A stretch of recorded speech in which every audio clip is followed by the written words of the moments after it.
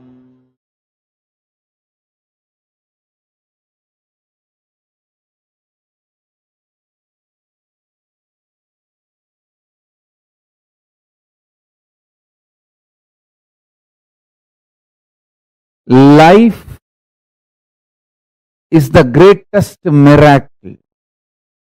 Life is the greatest contribution. Life is the greatest gift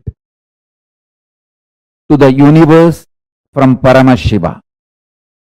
Life is very extension of Paramashiva, my own being. Life is very extension of Paramashiva. When you realize and make yourself life positive, you give a superconscious breakthrough to yourself. When the group of humanity makes life positive decisions for themselves, they give superconscious breakthrough for their group. When a nation makes a life positive decisions and governance, it gives superconscious breakthrough to itself. If a civilization makes itself life positive, it gives superconscious breakthrough to itself. If a whole humanity makes life positive decisions and strategies, it gives superconscious breakthrough to itself. Life is miracle. Life is the greatest gift from Paramashiva. Every life is miracle.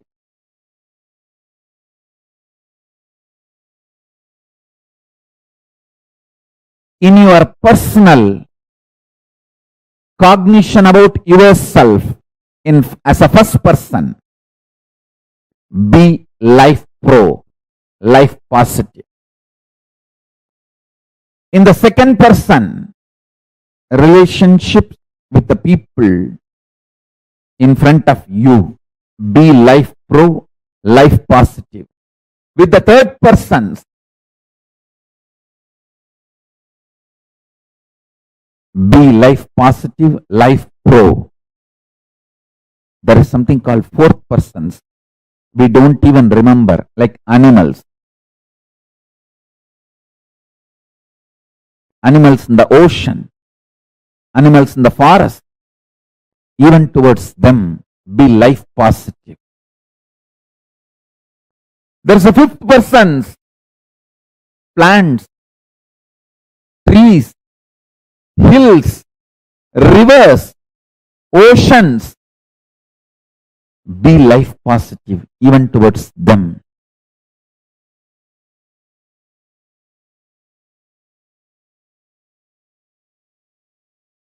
Listen intensely.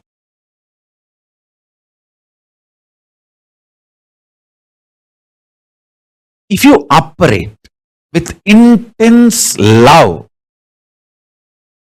powerful cognitions like a love, compassion, joy, bliss, giving.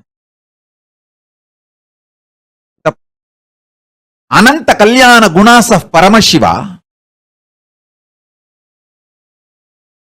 you will expand so much. Your perception about you will expand. Your perception about life, reality will expand. Reality itself will expand. Understand? This is what I call life positive decisions. Actually, if you operate from this life positivity, even the chemicals and hormones your body secretes, manifests, strengthens your immune system. There are multiple tons of researches nowadays. If you just Google, you will find tons of proofs for what I am saying. If you operate what you consider as a love, joy, bliss, compassion, even that, the chemicals and hormones your body manifests, strengthens your immune system. And if you operate from the cosmic cognition of you are Paramashiva, the kind of the hormones and chemicals your body will manifest and the kind of the immune systems, the strength your immune system will feel, the strength you will experience is unimaginable. And I tell you, same way, every action you do from fear, guilt, anger, anxiety, the kind of the hormones and chemicals you release inside your system breaks your system literally, breaks your nervous system and destroys your whole body and mind.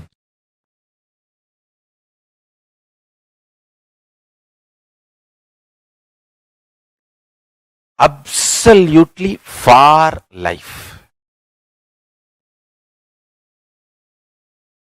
Make yourself more and more life positive for life.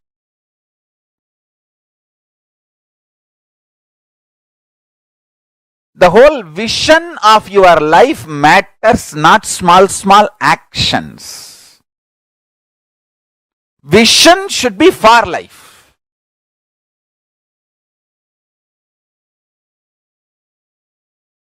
If a child is about to drink the poison without knowing it is poison, a mother may not be very polite in stopping the child. If she cares for the child, she will jump and become ferocious and snatch that poison and save the child. The action may be ferocious, but the vision is life positive. She cares for the child. Same way, sometimes your actions, I'm not saying always need to be ferocious, but the first priority should be for life. Your vision and life should be for life, positive. Absolute life positive.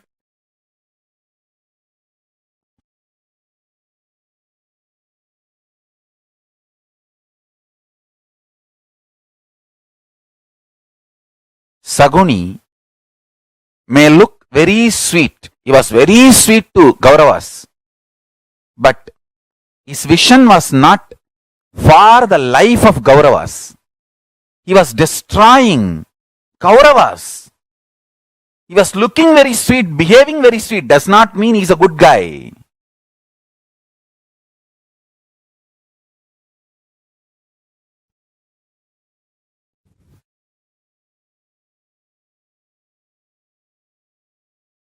Understand? Our priority should be for life. Vision. Life positive.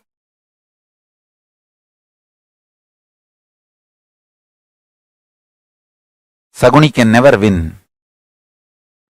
Traitors can never win. They are fundamentally life negative people. They can never win. Be life positive. Go on be contributing.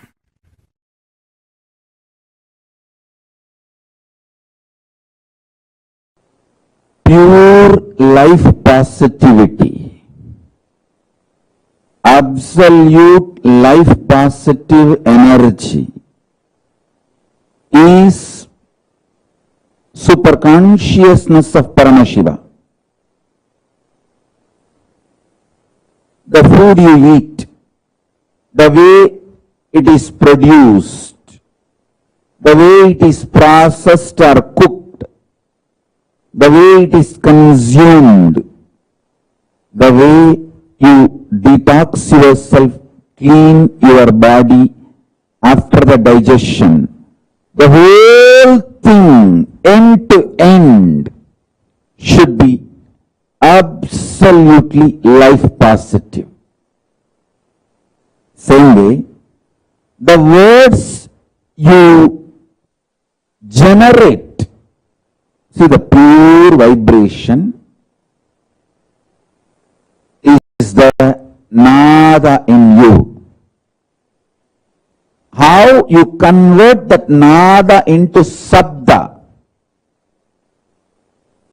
sabda into language, how you use those words on yourself and how you use that words on others and how others use words on you and how you consume, get impacted, decide to get impacted by the words others use on you. The whole thing should be with absolute life positivity. Listen, I'll explain step by step. Whether the words you create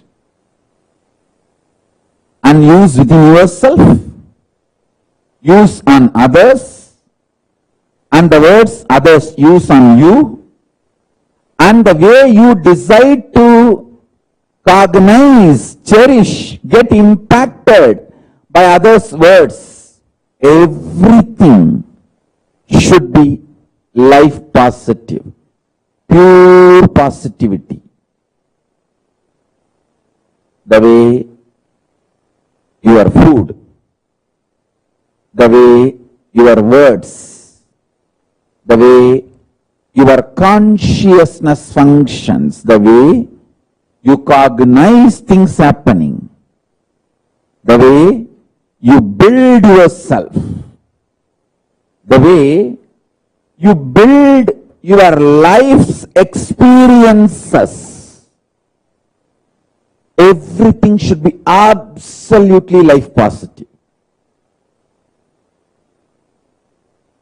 Absolutely pure positive. I tell you, I'm going to explain in multi-level, multiple levels, how the attitude and aptitude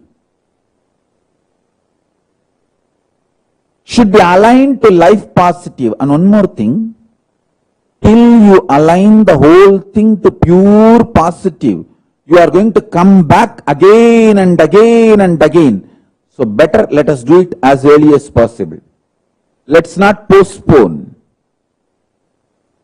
Let us not postpone, because till you do it, you are going to come back.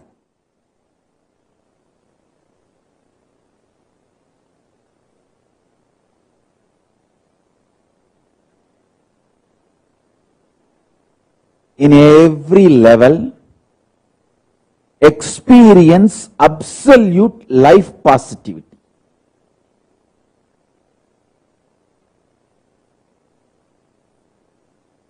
Intense life positivity is enlightenment. withdrawal, cherishing life negativity is not going to end till you become life positive. You are going to continue to suffer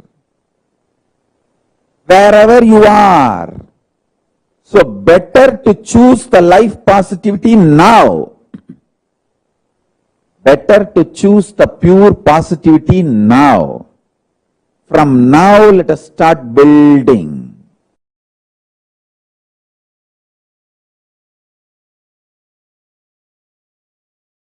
Intense life positivity. Intense life positivity. Intense life positivity.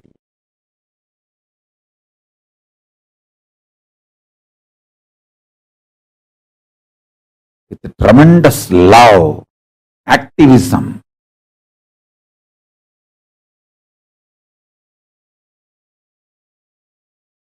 My gurus were focused on making the right fermentation inside me.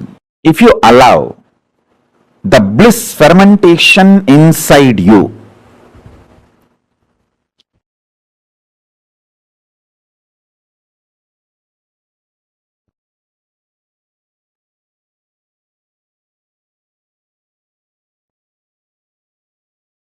you will be attracting so much of life positivity.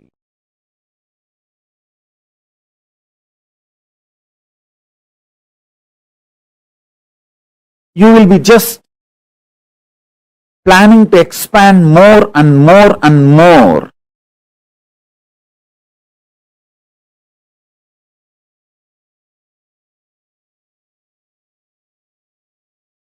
I'll give you the signs of how bliss fermentation can be done inside your system, so that you can manifest sthiti, sustenance, maintenance energy of Paramashiva. Listen.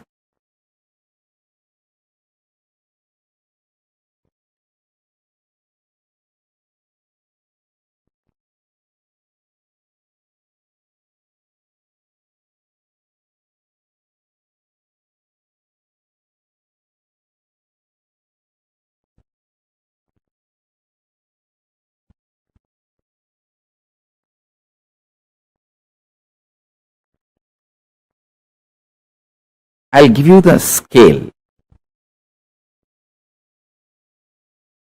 When you ferment, I'll give you the scale how to find out whether you are fermenting bliss in your life, worry or suffocation or suffering, what you are fermenting in your life. I'll give you the scale. When you allow the fermentation of bliss in your space, inner space, you will be overflowing. You will be just overflowing.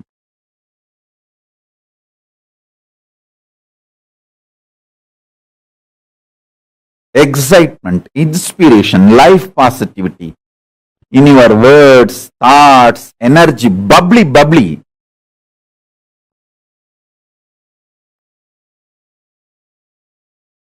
Such an exciting, inspiring.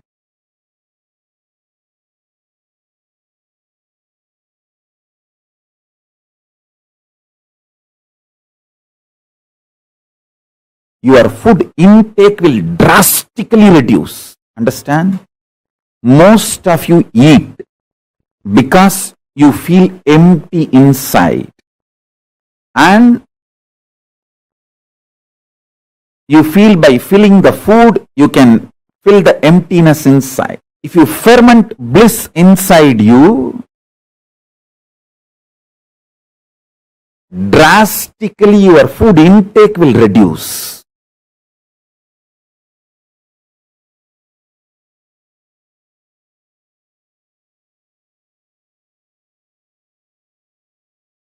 Fundamentally, this principle of rejuvenation. And the knowledge about the ultimate reality, the truth, karma.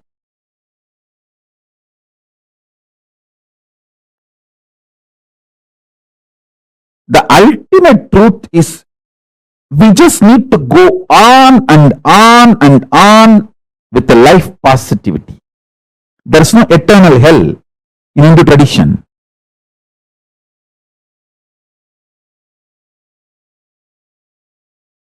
It is giving you chance again and again to be life positive, rejuvenate yourself and rejuvenate everyone.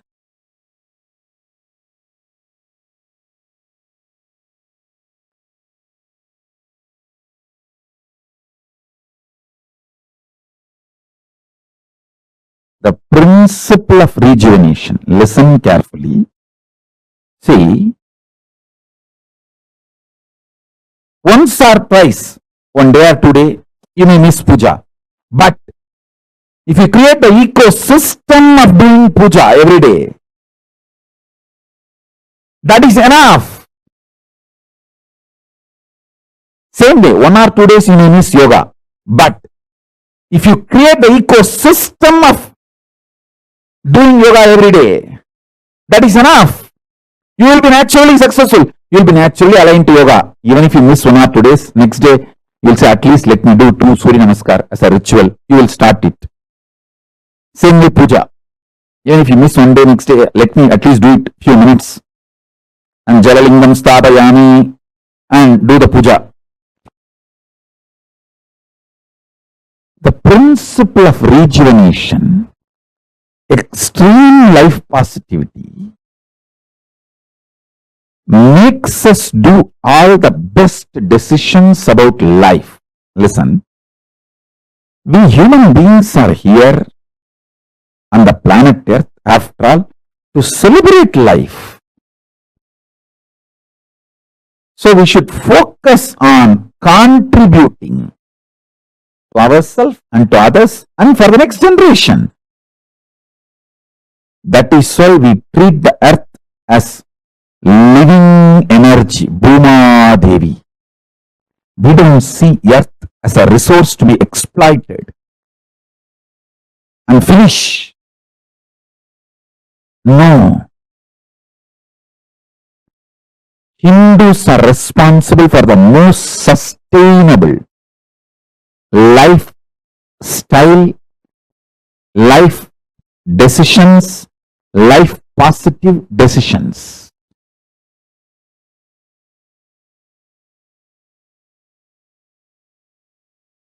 Listen, many times you get so attached with your reactionary, obsessive, compulsive behavior pattern. If somebody points you that pattern, you feel that they are binding you, suffocating you. They are controlling you. Hey, I am telling you who is controlling you and asking you to liberate yourself.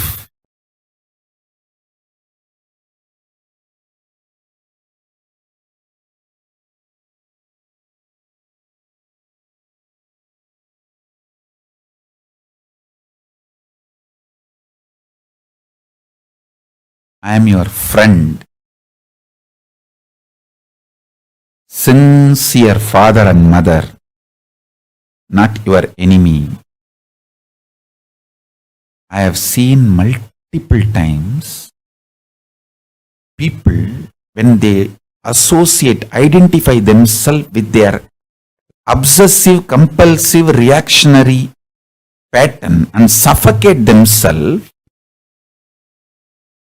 they feel the decision they make out of their patterns is much better than living with me or living around me or listening to my truths, and they leave. After that, even though so much suffering comes in their life, they continue to live in that suffering because they took the decision. Their ego and arrogance cannot accept that they failed and come back. just to retain and maintain their ego, they continue to suffer.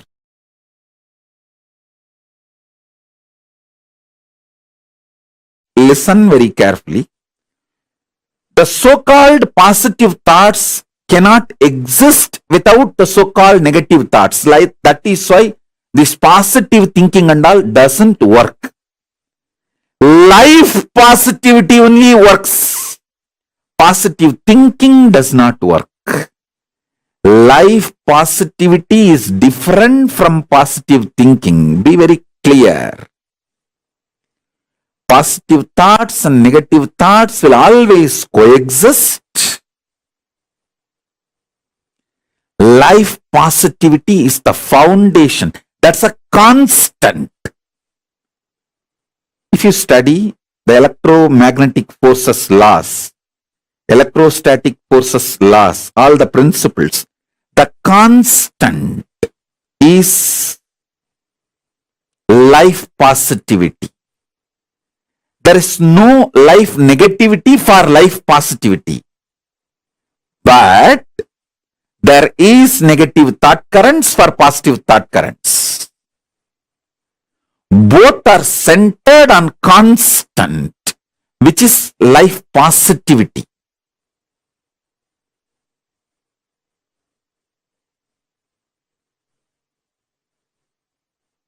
So please understand.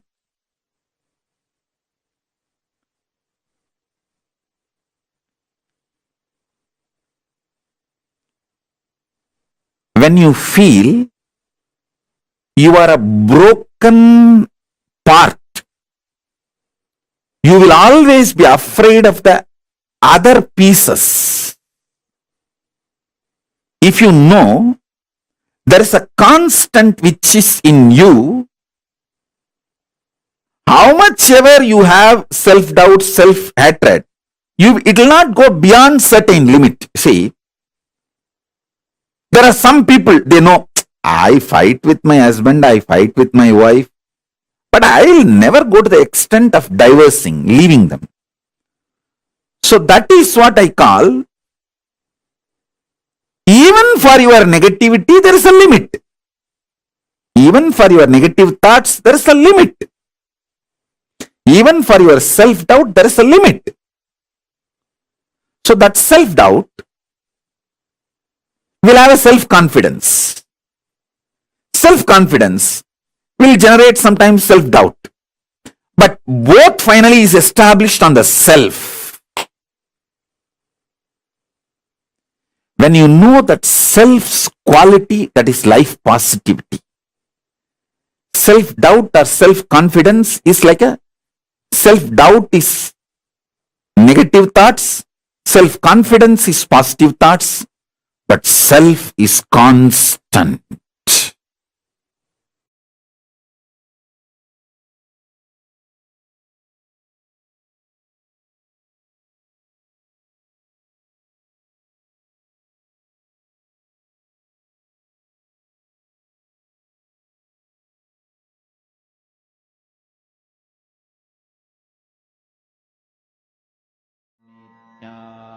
Ananda Paramashivoham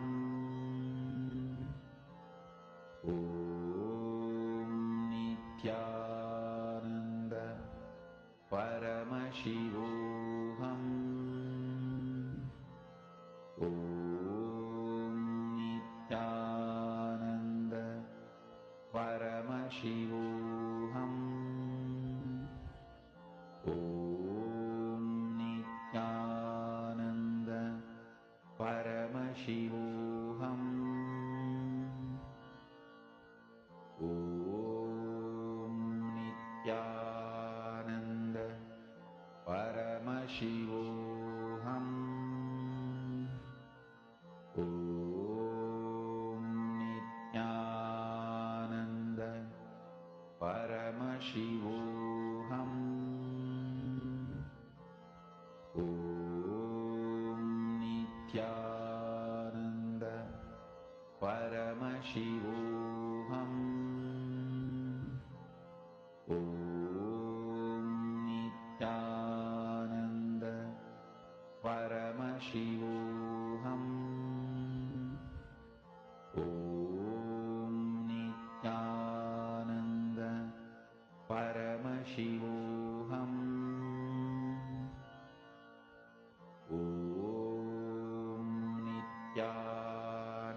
Paramashivoham.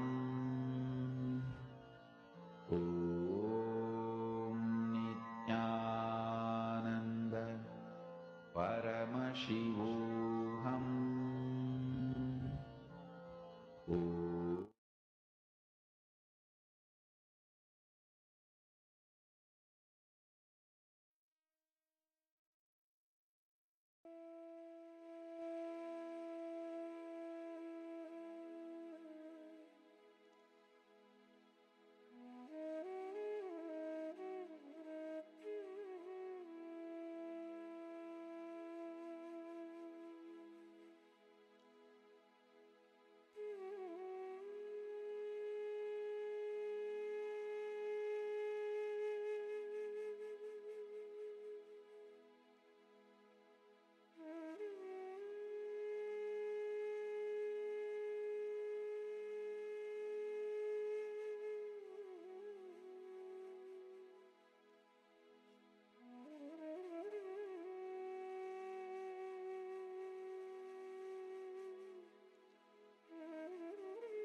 Life is the greatest gift to the universe from Paramashiva.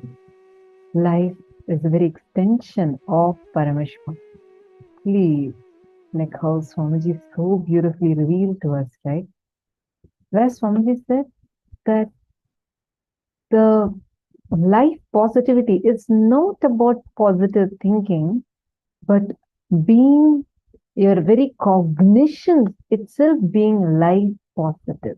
It is not just having some positivity in your thinking, but you being life positive. How many of you have seen that the cognitions that you carry, many times, even though the situation would have not been actually so bad, just because of your cognition, you have ruined something for you. Like you just that one cognition that you cognize something wrongly, because of which you have had something like you literally messed it up almost. Anyone who has experienced it? See, intense life positivity is enlightenment. If you operate from life positivity, even the chemicals and hormones that your body secretes manifest, strengthens your immune system. Whether the words you create and use within yourself or you use on others, and the words others use on you, and the way you decide to cognize, cherish, get impacted by others' words, everything should be life positive. I mean, all of us do get impacted by what other people think about us, tell about us, talk about us, and how they hold us. How you hold life, how life holds you, how you experience life. Swamiji is saying all of these should be life positive. Can I request all the participants to take a moment and share your understanding of what you cognize as life positive, being life positive here. Take a moment and all the participants take a moment to post it now. What do you mean by being life positive?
Nityanandam. I hope all of you are able to see me clearly now. Come on, take a moment and all of you are going to share with me, what does this one statement mean? Dear all, today we are at the last day of this season, of this program. And I know so many of you have been here sitting, sincerely attending every session and being here and being part of this amazing journey. Can I request all of you to please come and sit down in front of the camera? What we are going to be learning right now is going to be something phenomenal. Take a moment. Sonia Rao, yes, you're asking, will the next program be in the same time zone? Yes. It is going to be in the same time zone only. Nityanandam, all the participants, please can I request every one of you to come and sit in front of the camera?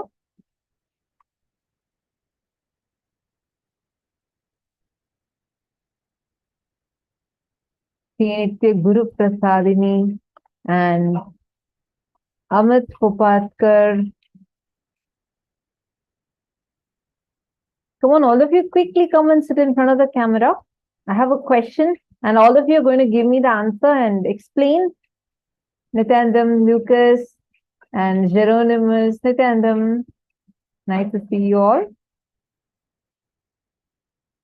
Okay, what exactly are all of you understanding as, listen carefully. Now we are learning about life positivity. You would have learned about positive thinking that everything should be positive. But what is life positivity? What does that life positivity mean? And why is it so different from positive thinking alone? Come on, each of you think, is it different? If it is different, why is it different?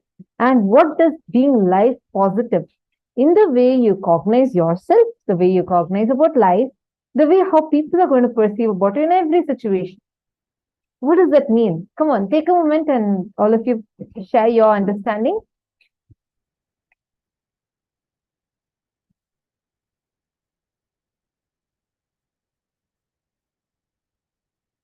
What is the difference between just being life, like just thinking positively versus being life positive? Akshay Gunaya, Samuel Rodriguez, Punizanaya, and Nitya Devarupa, Lucas. Yes, Nityanandam. Can I request all of you to take a few minutes and post?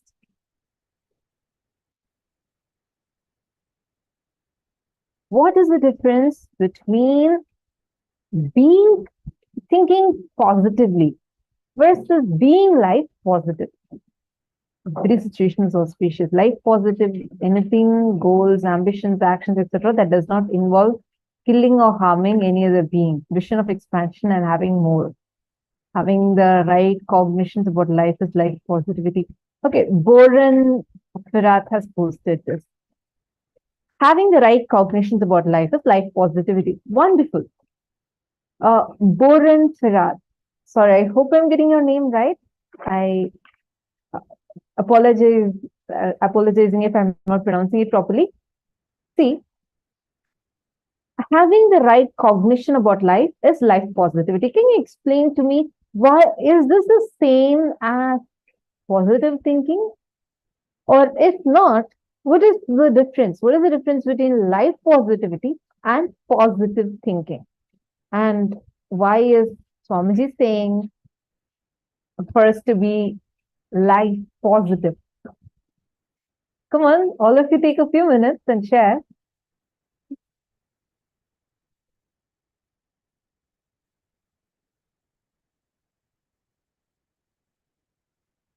Life positivity is different from positive thinking because positive thinking is duality based. And being life positive is surrendering to life without perverting life, with putting layers of our deluded cognitions. Lucas, wonderful. Hieronymus is saying, I feel it is different, but I'm not exactly clear what the difference is. Come on, see, Hieronymus, take a few minutes and look at it. That will sharpen your logic. You know something? The more and more you work with these cognitions, do not say that, okay, I'm not clear. You have the ability to look into it, okay? You're going to use your conscious ability to look into the cognition and find out, try to define it, try to identify it. You know why? Actually, this is something that I love about being in Gurukul. We'll be like doing yoga or being in the class or being with the friends. And all the times we hang out, we talk about these great trips. I grew up in Gurukul, Swamiji's Gurukul. So I keep referring back to that because I grew up. That's my childhood. I should say I had a golden childhood with the blessings of Swamiji. Like you'll see 7-year-old kids, 8-year-old kids, all of them would be sitting and every one of them would be coming and talking to us. And they'll ask questions like, a simple example. Okay, someone came and told me, I told, oh God, I'm getting late. Time is too tight. And then the kid, 8-year-old kid, she comes and asks me, time is tight? What is time? I said, it's just time, you know, what you see in the watch. And she was like, no, what is time? Try to define time. And I'm like, yo, what is time? Is it just something that we all are collectively perceiving as something? No, it actually has a factual impact. Like this is the way we discuss. So why I was telling this is Hieronymus, yeah, I see you sincerely sitting and listening. Try defining it more. It'll help sharpen your logic, the way you cognize. The more subtler and subtler you're able to cognize, your brain's capacity and your conscious ability, the elasticity of your consciousness expands. That's why we keep asking these questions. All of you take a few minutes. Define, what is life positivity? Why is positive thinking different from being life positive? Swamiji says, right? When Swamiji says life positivity, Swamiji does not mean just being optimistic. Okay, everything is going to be all right, you know, it's fine. Even in the most being optimistic is good. But life positivity is not just being optimistic. It is being realistic. There's a huge difference with positive thinking and life positivity. What is the difference? Now, each of you, from whatever you have understood, take a few minutes and you're going to be posting it. Come on. Positive thinking is fighting with the negativity. Okay? You being complete with your thoughts, with your emotions, and with others and life. Okay? Executing Paramashiva strategy in every situation, residing in the state, space, and being of Paramashiva. Okay? A little more, can each of you define it a little more? How am I supposed to be? I want to be life positive. What does that mean? From this moment, what exactly should I do? Okay, I understood. Samuel Laya has posted saying that you should do completion. Okay, what else? What does that being life positive exactly mean? Okay, I'll give you a situation, Samuel Rodriguez. Let's say that someone is cheating you. Okay, someone you didn't expect is cheating you, and you feel really broken inside, like because they cheated you. Now, how do you handle the situation if you are someone based upon life positivity? Come on, take a moment and post it.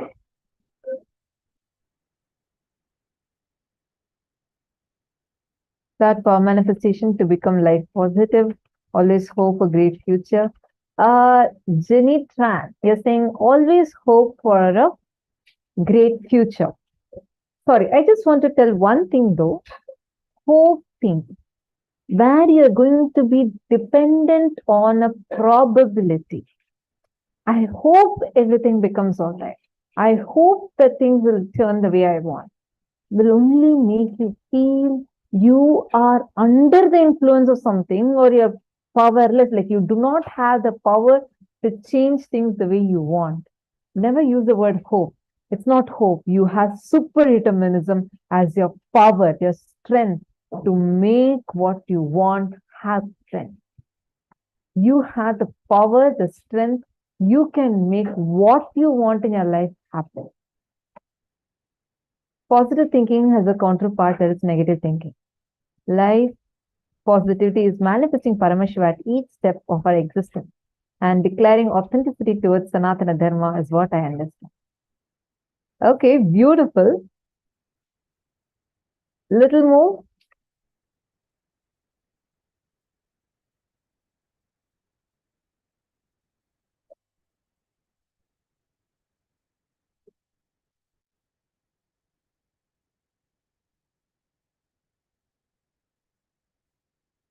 All of you take a few minutes and post. Come on.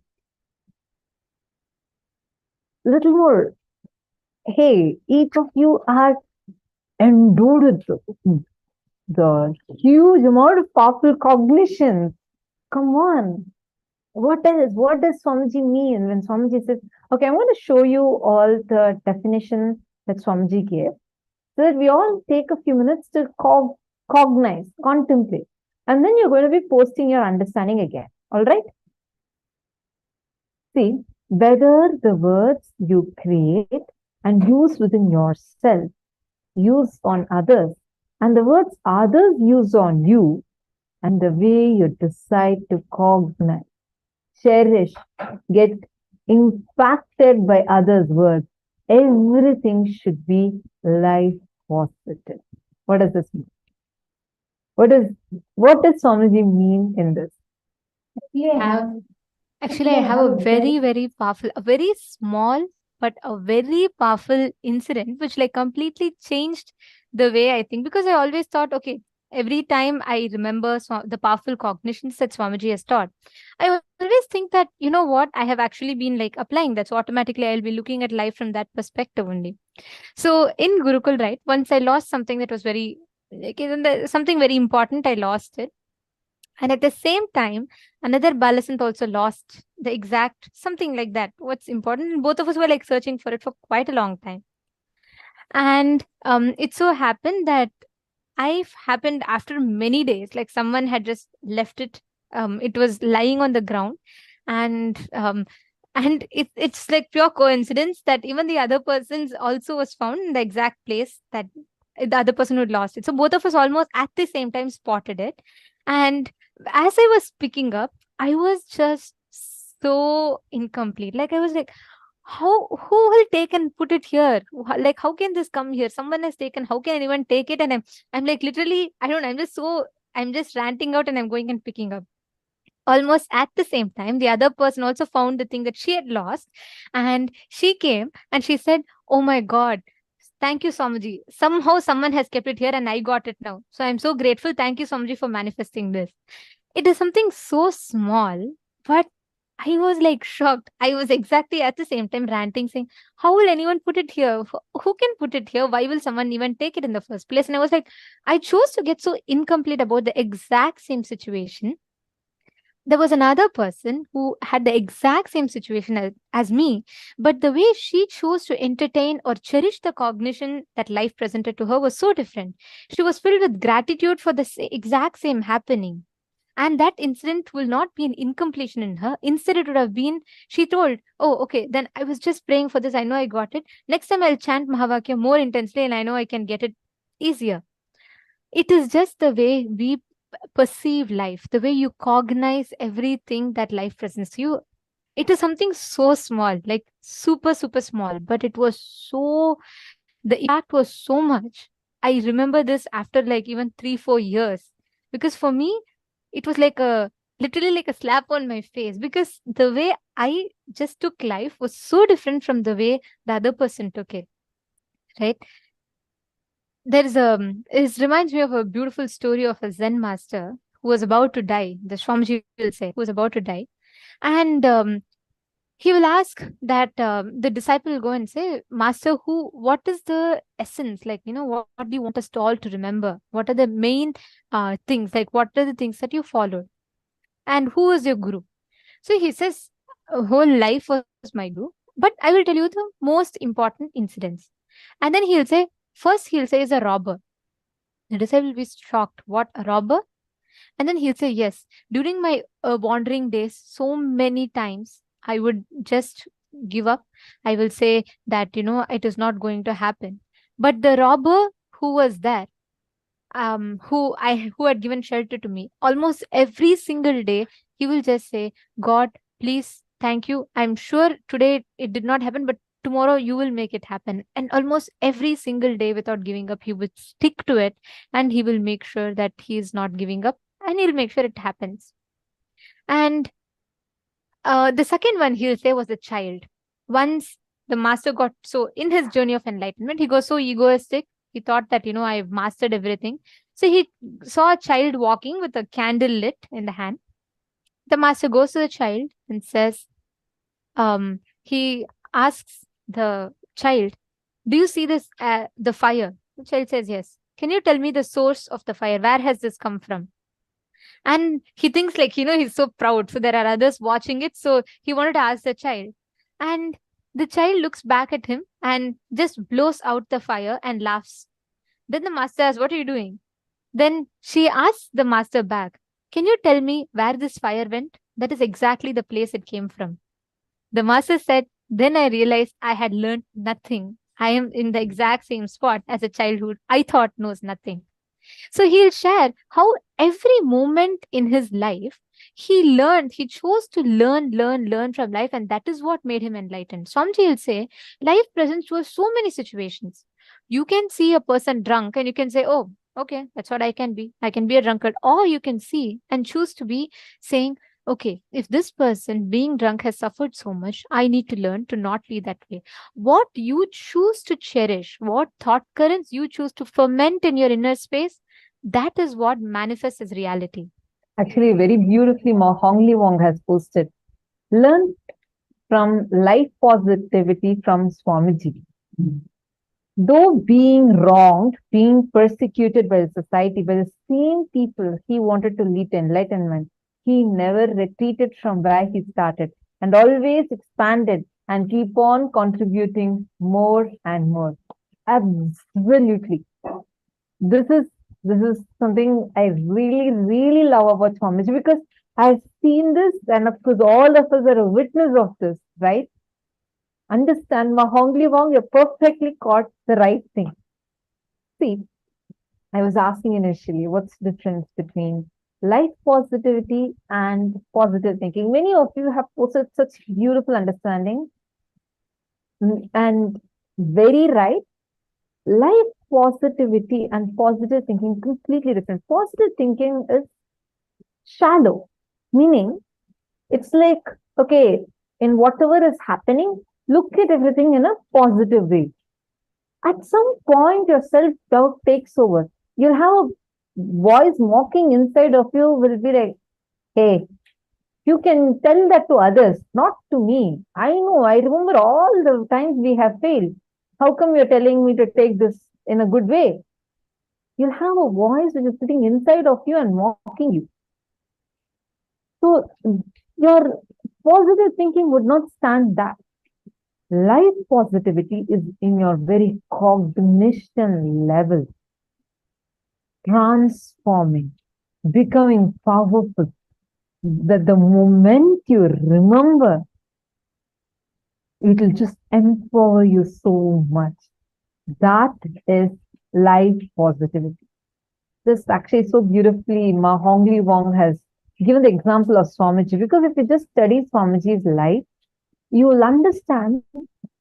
See, if someone is attacking you for something, there's some wrong on your part, at least that is bearable. It's like brutally lying about you, persecuting you, doing character assassination. It's like, gosh, you cannot stand it. And physically trying to attack, assassinate. It's just scary, or I don't know what word to use. But the smile on Swamiji's face will not even reduce. That is being life positive.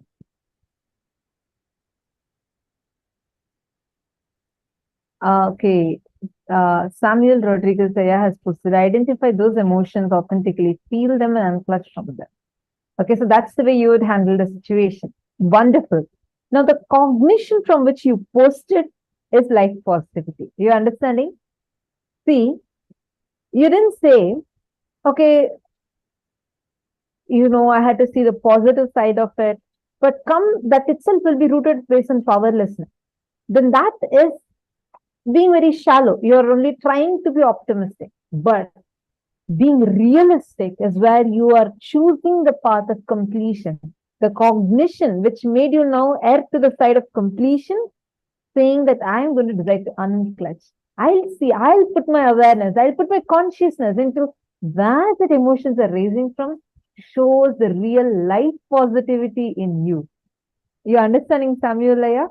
So that shows the kind of shift that your inner space has actually gone through, which is why your immediate response was not about saying, oh, I'll go and, fight with that person, or it did not say that I'm okay, what to do, this happened, so happened, I'm going to see what's positive about it. Doesn't work that way. Because you can talk it to others, but to yourself, you won't be able to do that. Because you know yourself, you're someone who's there with yourself continuously. But from inside, becoming complete, experiencing tremendous completion, and the bliss coming from powerful cognition is real life positivity.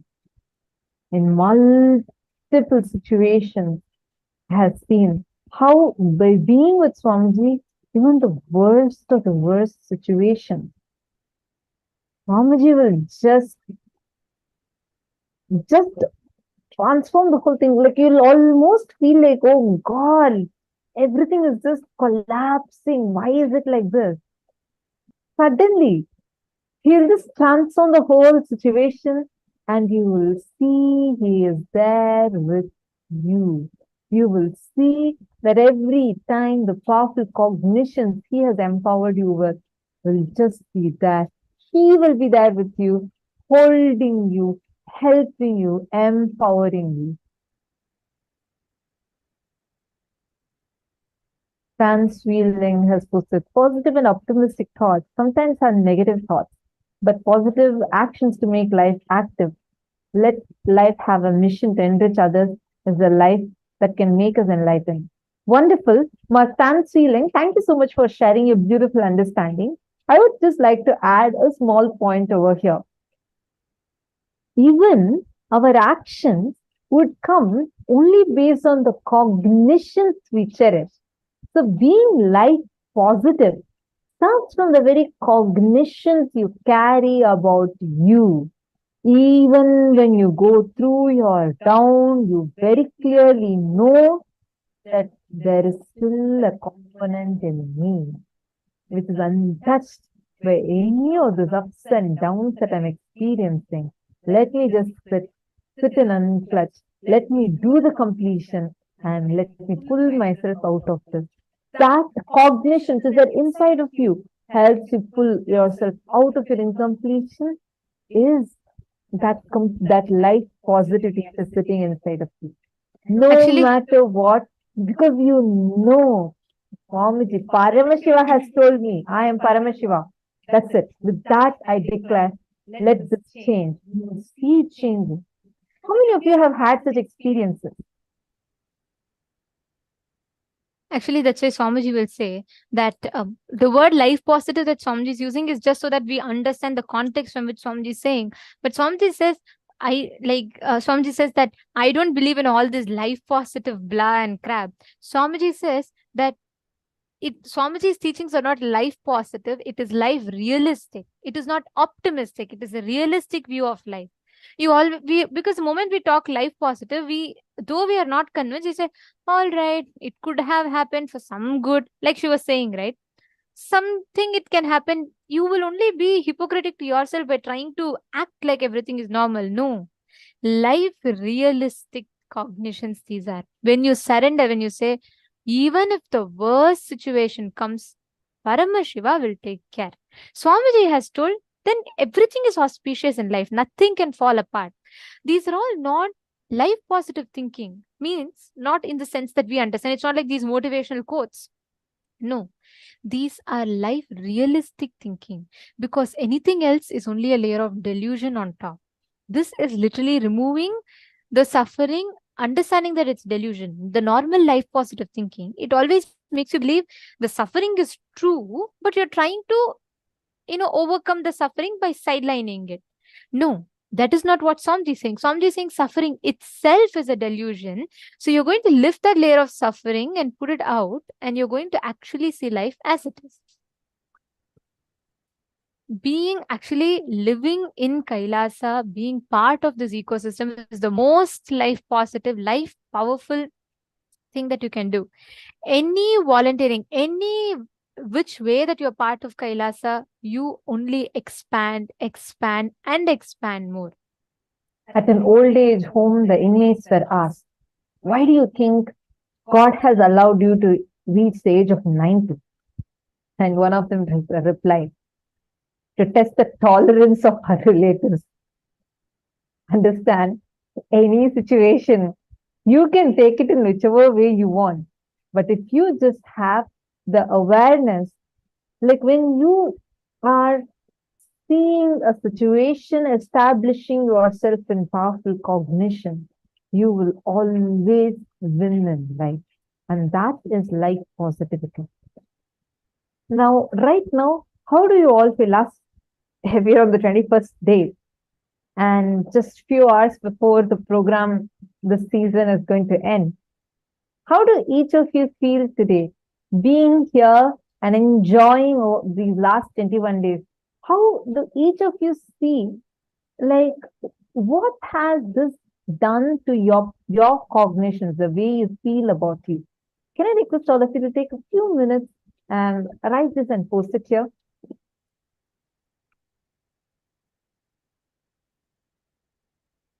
Take a few minutes.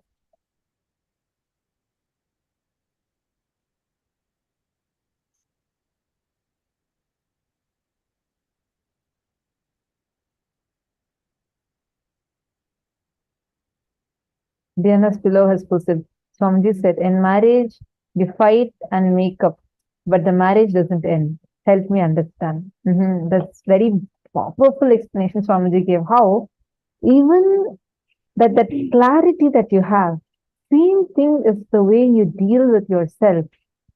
Your self-doubt also has a limit, because it is from that self-doubt, you even sometimes the confidence on you gets created. Gosh, that was such a powerful revelation Swamiji gave, right?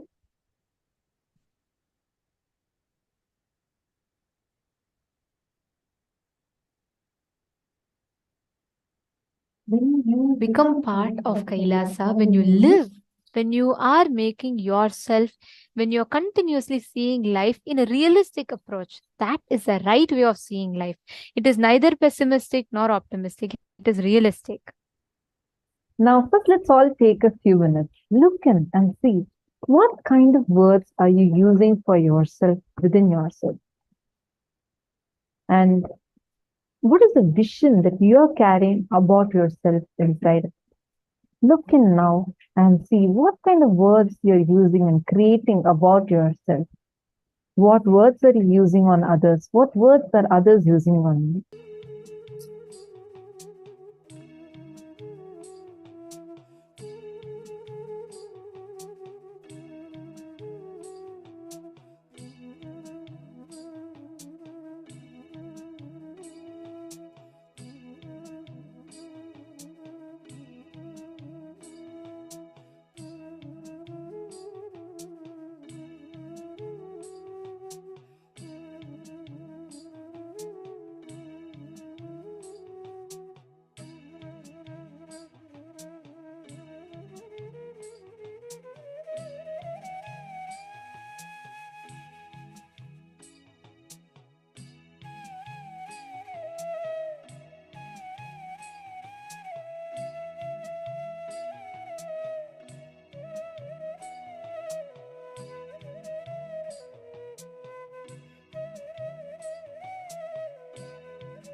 Now, as all of you are writing this down, we're going to be entering into a very, very important and a beautiful segment. And I know all of you have been waiting for this one.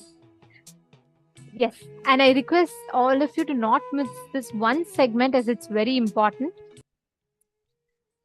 All of these 21 days, you've all been a part of Paramashivoham. You've been a part of, getting all the perks and benefits of the program. And I know so many of you here ask if you're not able to contribute or become a part of Sarvajñapita at this moment, is there something that you can do? Like Swamiji says, you're not restricted for any one thing only that you can do. Any way, any which way that you can be a part of Kailasa, you are welcomed to do so. So here I'm going to take you all through a very quick set of projects that you can be part of and become part of Kailasa. Swamiji has envisioned two things, Kailasa's digital nation and Kailasa's legitimate nation, the physical nation. So for both of which, there's a lot of groundwork already done. And here we are going to be seeing, in this day and age, we're going to be seeing how you can become a part of the digital library of Kailasa, all the digital nation of Kailasa.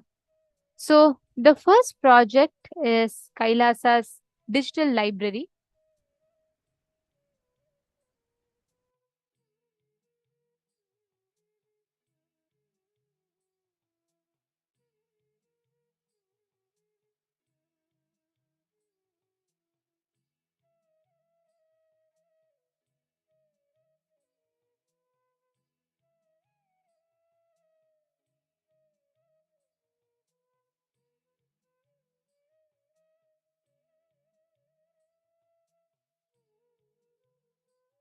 So the Nitin in the Hindu library is the largest collection of the world's largest collection of the Hindu palm scripts and Hindu manuscripts and palm leaves collection.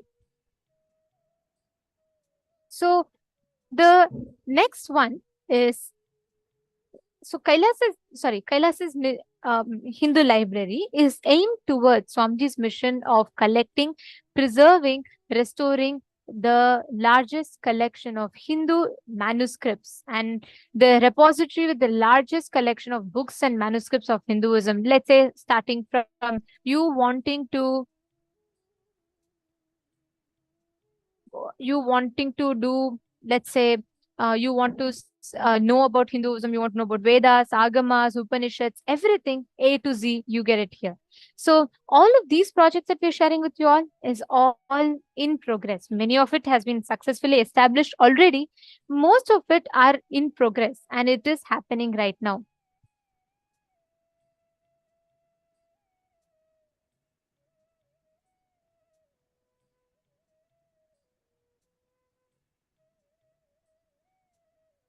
So that's one thing. And the next one is the next project that you can be a part of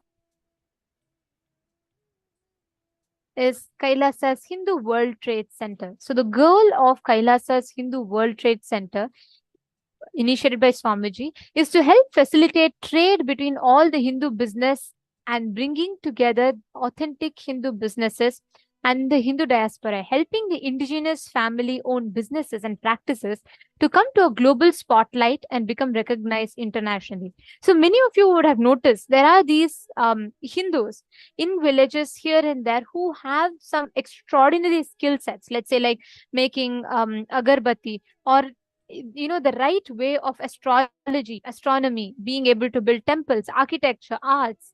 But all of these, literally, there's no platform for them to make a living out of this. And almost everyone we are losing these sciences because we do not have a way to use it. We do not have a way to revive this. So Swamiji is building this very beautiful bridge, the Kailasa's Hindu World Trade Center, through which Swamiji is reviving this entire platform, creating one bridge where anyone from anywhere in the world can join and make their business.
Anandam.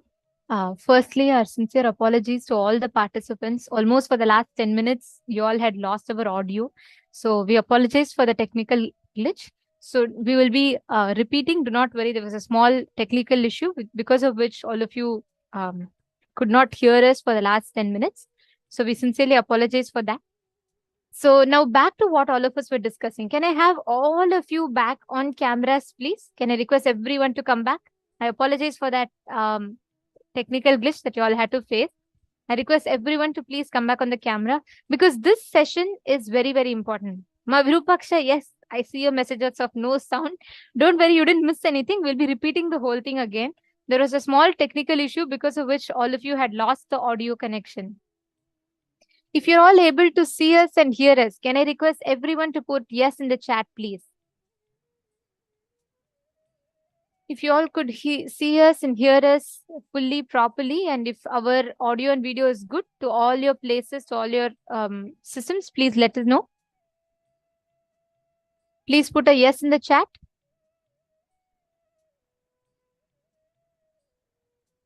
Nityanandam, can I please request everyone to confirm?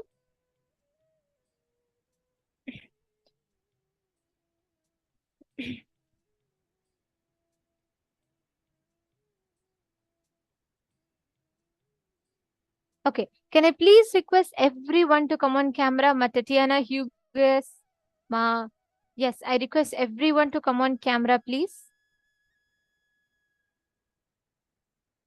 Come on. Can I request all of you to come on camera and all the mail rooms? Is our audio and video good for all of you as well? If you are able to hear us and see us well, and all the viewers watching us on YouTube, please let us know if you can hear us well. And I sincerely apologize for the technical glitch that happened. Now, if you're able to see us and hear us well, please let us know.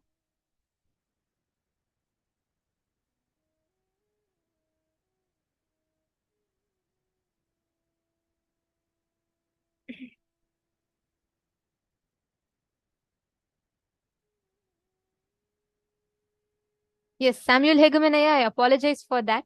The whole audio was okay. Perfect. Thank you. Thank you all. Now we are going to be continuing this very, very important segment. So I want every one of you to be on camera so that none of you are missing out on anything. So please come back and settle down, everyone.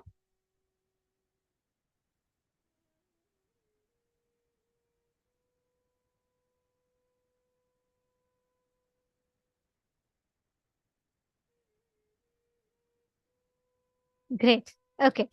Now, we are going to be taking all of you through the different platforms or avenues through which you can connect to Kailasa. Swamiji has given so many different doors, possibilities for each of you to connect. There are so many different projects that are happening and so many different things, that opportunities or doors that are open. Many of you might have heard of these projects before, but those of you who do not and who might have missed it in the past, we are going to be taking you all through this so that you can choose in any which way that you would like to be a part of. Okay. So like I said, the first one was Kailasa's Nityananda Hindu Library. This is the largest repository of Hindu palm leaf scriptures and manuscripts. And we all know Swamiji's passion for these palm leaf scriptures. So this project is aimed towards creating digital library with the largest collection of Hindu books. Like, for example, if you have some source, if you know some libraries, some communities, there are so many people out there who do not understand the value of these books. And they're just many of them are being thrown away because of termites coming. So Swamiji is actually so passionate about it. He even buys those manuscripts which are being dumped, thrown away, and preserves them safely with taking care of the procedures for preserving the manuscripts and refurbishing it and making it available to humanity to use, not just as it is, but to make it available in a language that me and you can understand and apply in our daily lives.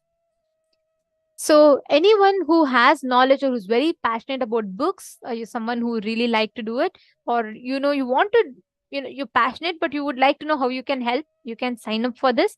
Wait, there's a lot of lists, so listen to the whole thing before you choose one project. The next one is Hindu World Trade Center. Here, there are so many small businesses or family-owned businesses that Hindus run across the globe that people cannot access. Let's say you're sitting somewhere in the US and you would like to really get access to a traditional medicine available only somewhere in Tamil Nadu. You need to know how to buy it, but you have nowhere to go. But there's a family in Tamil Nadu who sells these traditional Ayurvedic medicine authentically done, but they do not have a buyer. To bridge this gap, to support the indigenous Hindu families, to keep that family-run businesses alive, Swamiji has created this initiative, the Hindu World Trade Center. This is almost like a bridging between the seller and the buyer, the Hindu seller and any buyer that wants. So that they can, it's like a bridge. So all these indigenous family-run businesses and traditions, which are almost dying, can be revived back. So that is the aim, that is the goal of the Kailasa's Hindu jobs. The next one is Kailasa's digital currency. In Kailasa's digital currency,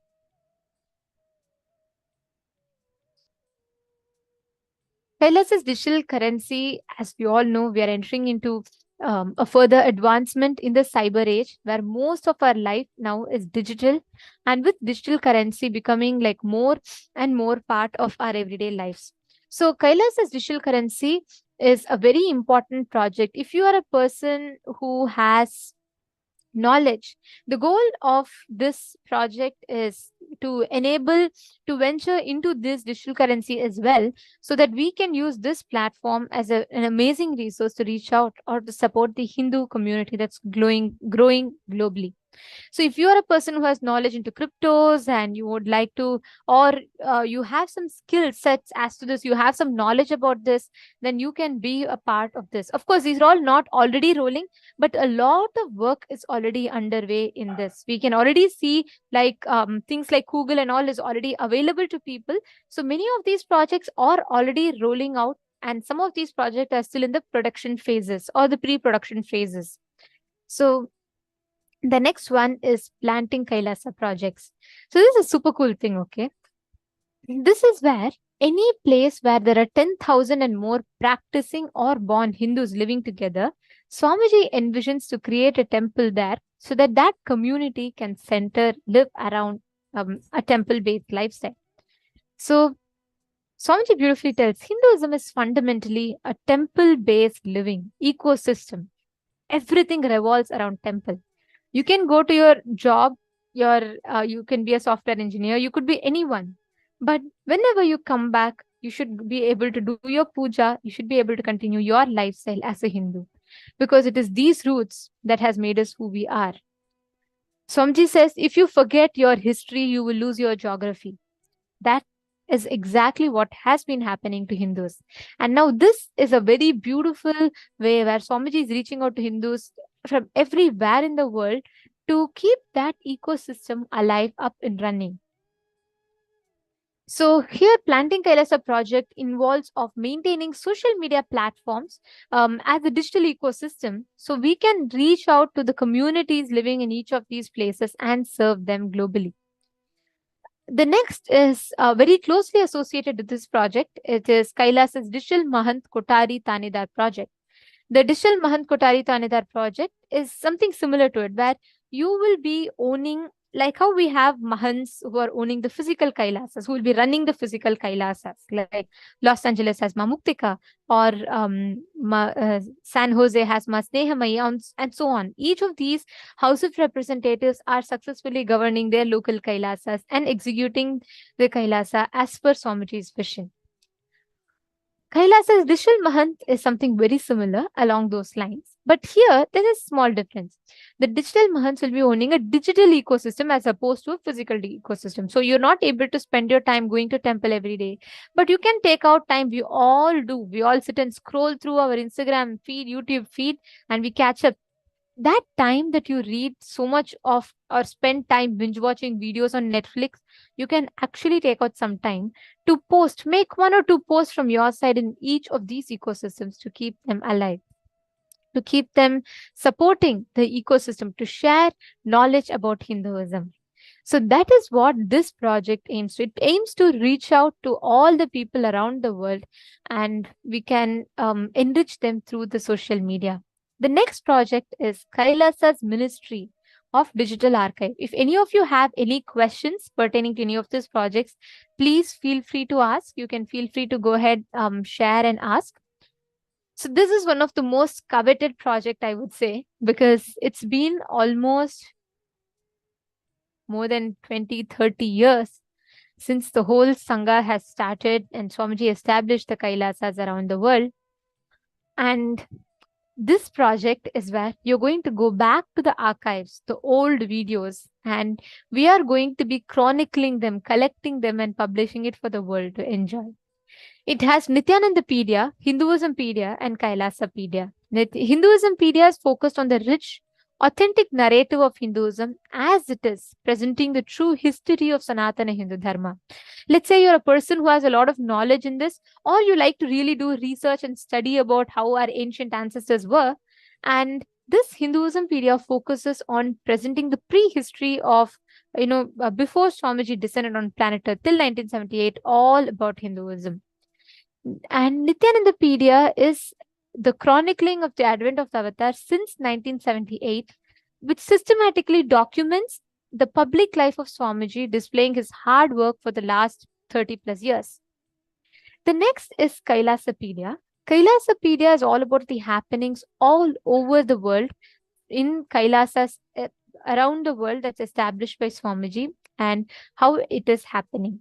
So in any of these three, if you're a person who's very good at web designing, or you have a lot of knowledge as to, handling websites or being able to do video editing, photo editing, then this project is something that you can surely be a part of. The next is the Kailasa's Hindu compliance system, which is underway. The work, it's still in its pre-production phases. So the Hindu compliance system of Kailasa, we have standards and compliances on multiple levels for various things, especially when it comes to food, agriculture, and other common things. Like we all will know, an example that I can give is like the halal, right? Each religions around the world, or each societies, communities around the world have their compliance system. Hinduism, in fact, has the most detailed compliance system, where there are 600 standards from Vedas and Agamas and Bhaga Shastras in 7 major categories. We have food standards, lifestyle standards, power manifestation standards, sacred arts, town planning, fashion standards, temple management, and ritual standards. These are all very elaborately given in our Vedas and Agamas, and these standards ensure the authenticity of life as per sources of Hindu scripture. If you're a person who has knowledge in Sanskrit, or you have a knowledge in establishing compliance systems, lawyers, people, you can network to get this done, you can definitely be a part of Kailasa's Hindu compliance systems.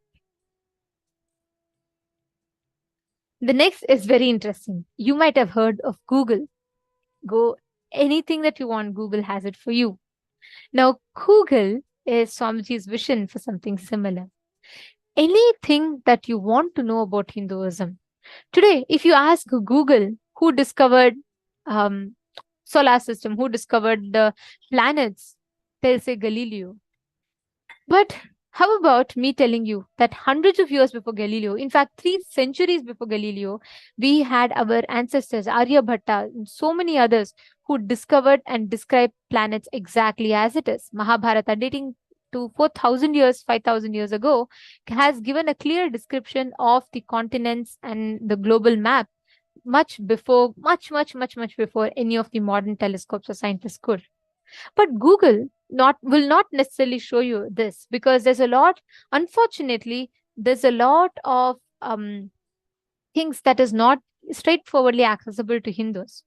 Now, Google aims to become a solution in that place where you can, anything that you want to know, you can receive authentic, extensive, and complete knowledge, information on Hinduism. So Google is contributing to this enlightenment and answering Hindus everything, everywhere, anytime, anywhere, right?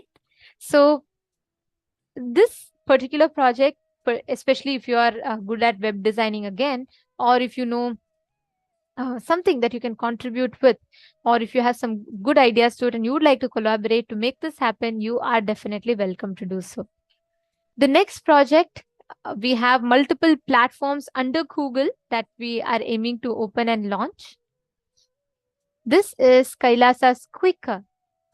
Quicker is a social media platform to share various events from Hinduism, related information, news bites, comments, posts, supporting a wide variety of content forms, allowing users to build and manage their audience as they see fit. So Google Quicker is something that you can share informative content, educational content, and so on. The next is Google Photos. Google Photos is something like Google Photos, but something aims to be something more additional to it. Like, for example, Photos is a Hinduism-based photography storage where anything, like for example, let me say you visit a very ancient temple somewhere which is almost in its ruins, but you would like to share it to your family or to your friends, your community in the US. You can use Google as that platform where you will upload the photo and they can see it. And you can set appropriate privacy settings and much more with this. Next is Google Clicks. Google Clicks is a beautiful way to share photos, stories with friends, family, followers, and image sharing social media platforms, much to the like of Instagram. So Google Clicks users can manage their content into albums, collections, topics, stories, and you can apply filters, hashtags, comment, and reply, plus many more features. So this is much the like of an Instagram. So, but I would say something more fun than Instagram, where you can share your stories, your ideas, knowledge about Hinduism, and so on this social media platform. So it's a good social media platform that you can spend your time on, because this is going to enrich, it aims to enrich and share knowledge about Hinduism. So all these platforms, once again, are in their pre-production phases, which means if you are a person who is very good at building apps, software, or programmer, or you have a lot of knowledge in coding, all of these, please feel free to join us in this Google creating the apps, development of apps or websites and all of that. So you can definitely be a part. The next thing that's coming soon is Google Music.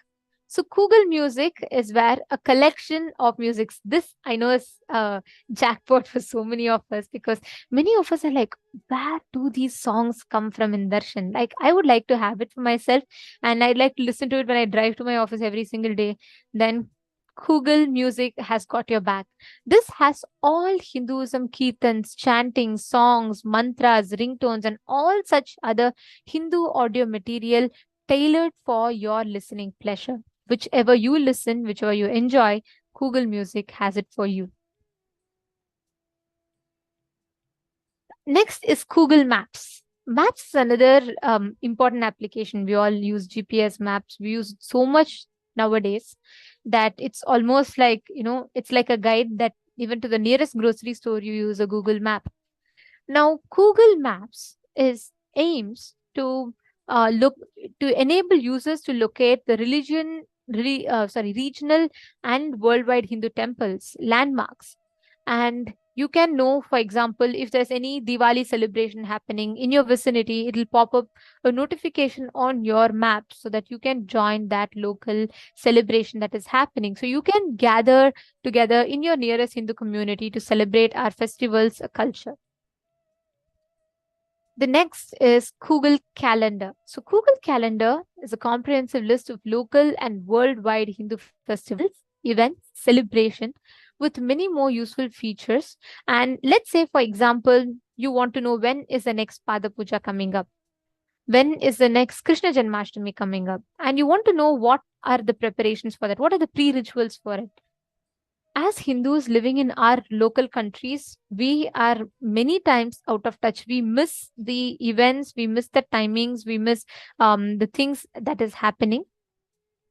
So this Google Calendar aims to give you this platform where you can mark the dates, you can join the festivals, celebrations, everything at your will from wherever you are.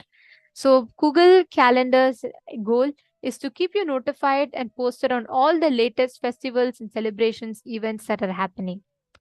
The next one is even more interesting. I just totally love the sheer vision that Swamiji has through each of it. Like, oh my God, what level of thinking through. The next one is K-Dial.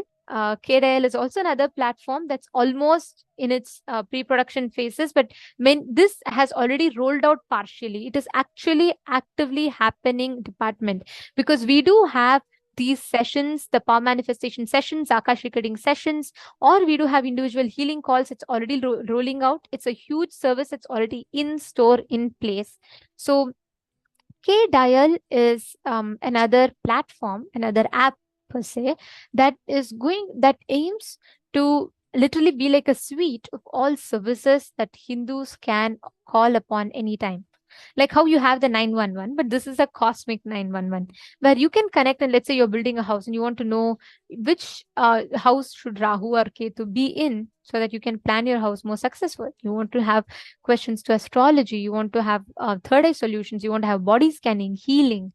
This is that one-stop solution. Just call and you get all Hinduism based solutions. Like you're really going through some mental depression or something and you would like to have a one-on-one conversation with someone, we got your back. K-Dial is there, and K-Dial can give you, it is that platform which any time you can access from anywhere in just a few clicks to experience solutions from any different walk of life that you are in. So this is largely rolling out, but the app itself, if you are someone who is very good in app building, or you know all these ways to organize these services, or like a call center, you're very good, you have some knowledge or expertise in these, you are welcome and open to, please feel free to sign up for this particular project. The next one is Hindu Matrimony, an authentic Hindu-centric space for union of individual. So including extensive information of the sacred Hindu marriage rituals in accordance to Hindu scriptures.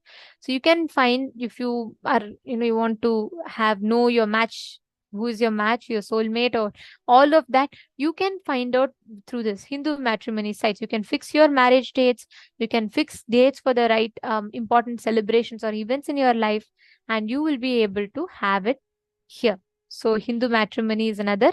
So if you are a person who's very good with Panchang, you're a priest, you have a lot of knowledge in this, and you would like to help building this, you are welcome to join us in this particular project.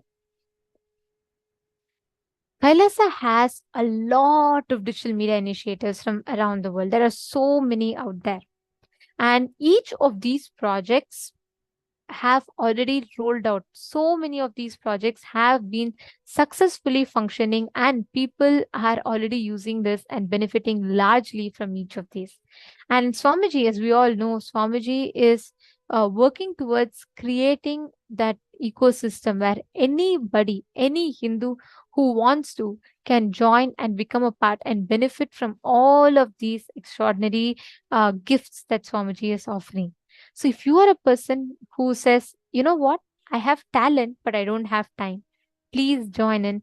You can join in this and you can contribute your talent. Or if you're a person who thinks, I don't have the talent, but I do have the time, like I am ready to, willing to get trained, yes, you are also welcome. Like Swamiji says, the door is not shut for anyone. You all can join for any of this. You can sign up to become a volunteer, and you can join on any of these platforms, and we will be there to take you all through it. So if any of you are interested, we will be projecting the form for all of you. The support desk team will be posting the form in each of your chats. So we request all the participants to take a few minutes. Please sign up to be a volunteer in any of this. If you have any particular specification, like you are comfortable with one particular thing, you can go ahead and sign up. We will be reaching out to you all. Actually, last season, many of you who signed up have already been actively working with us, and you've already started becoming part of the teams. So if you have still not signed up, you would like to, please go ahead and take a few minutes and you all can sign up. We'll give you all a few minutes.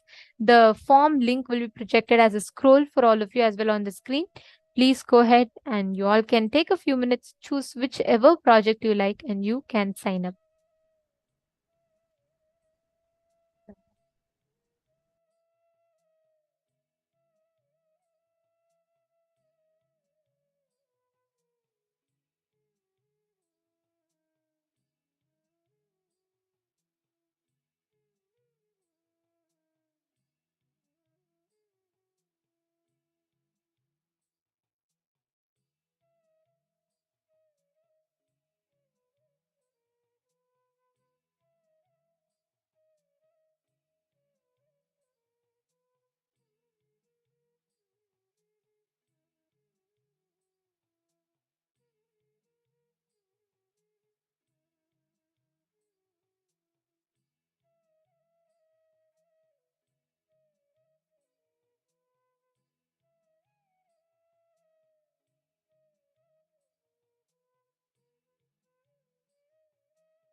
know a few that would like to become part of any of this project, you all can take a few minutes and sign up to become a part. You can choose any of these particular project that you would like to become a part of. And yes, all of you have the link here. You can type out, and I also request every one of you, if you have a particular field that you have some expertise in, let's say you know something about editing, you're very good at web building, or you're good at app development, or you're able to give your time and you're willing to get trained, please head to this form and please sign up. And you can describe in the options, you can just give a description of what you are good at, what you would like to in particular be part of. So please head to this particular form. I request every single one of you to take a few minutes and please sign up.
Yes.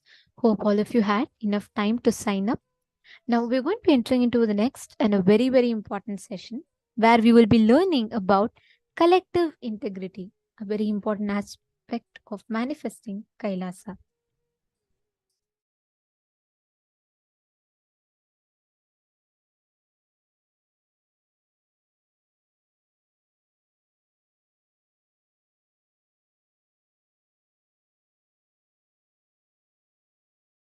Now listen, let me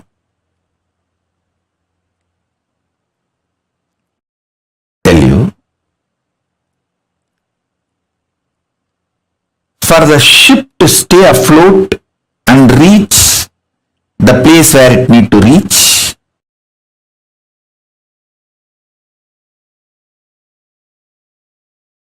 everyone in the ship need to be integrated. It's called collective integrity. A maintenance engineer cannot think, oh, I have done my job, but the fuel manager is not doing his job, or the cleaning person is not doing his job. So if the ship sinks, I will not be blamed, I will not be questioned, I am safe. Let whatever happens to others, or whatever others do or don't do, what is there for me. That level of integrity will not work for the ship to stay afloat. This is exactly done by the Hindus.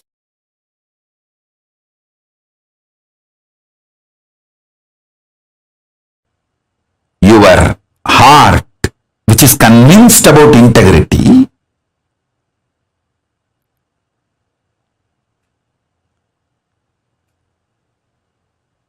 need to convince all the organs of your body and organs of your life. See, when I say organs of your body, you all understand. Heart, lungs, brain, intestine, all the organs. You all even feel, yes, I should convince all the organs of my body. True. But why should I convince the organs of my life? They should convince themselves.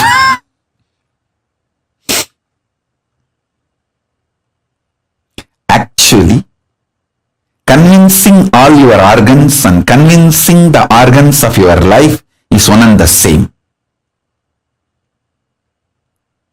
All of you listen, if you are not able to convince your husband, some parts of your brain is still not convinced about it. If you are not able to convince your wife, some parts of your emotions are still not convinced about it.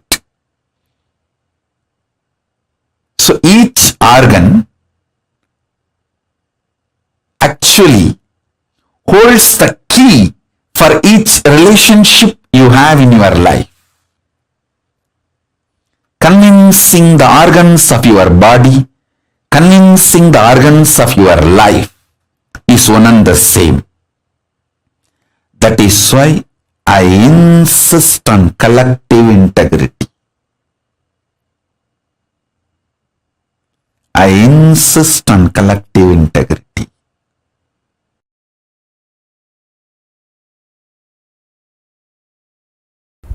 Understand?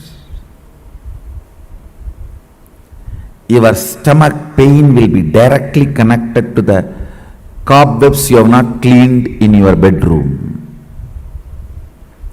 Your ulcer is directly connected to the outside veranda you have not cleaned your house. Don't think how can that and this be connected. Only if you have ulcer, stomach problems, your eyes will not even be aware of the dirt around you. If your eyes are not even aware of the dirt around you, something is boiling inside you. You are preoccupied. All preoccupation manifests ulcer, understand?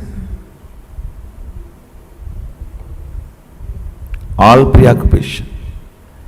If you take haritaki powder, you will clean your house. This may all look very funny, very funny side effects. You think, oh, if I take Aritaki powder, I'll clean my restroom. That I understand. Why will I clean my veranda? Live, you will understand. Many of these things are interconnected. Many of these are interconnected. If you take Aritaki powder and heal the ulcer inside, suddenly your words towards your mother-in-law will become soft and completion based. The relationship will develop. It's too funny. It is too funny. What affects what? Which one touches which one? It is too funny. Let me give you the precise solution. State is achieved by unclutching, completion, all the methodologies of putting you in Nirvikalpa Samadhi as and now.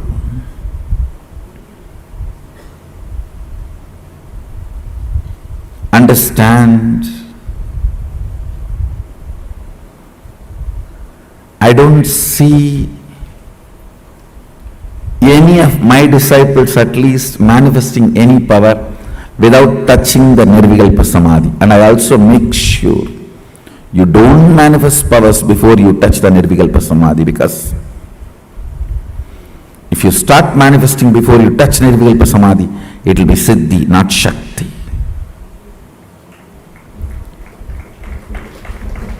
Nirvikalpa Samadhi is too important. Nirvikalpa Samadhi is too important.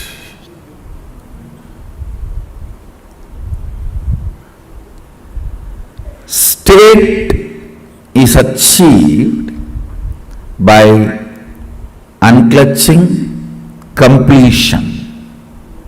Of course, ultimately by initiation. The Shaktipada puts you into the state of Nirvikalpa Samadhi, state of Sadashiva Tattva, oneness with Sadashiva. The space is created by more and more completion with others. When I say completion with others, whatever you perceive or cognize as others, making them part of your oneness is completion with others. Understand, whatever you cognize as others, persons, river,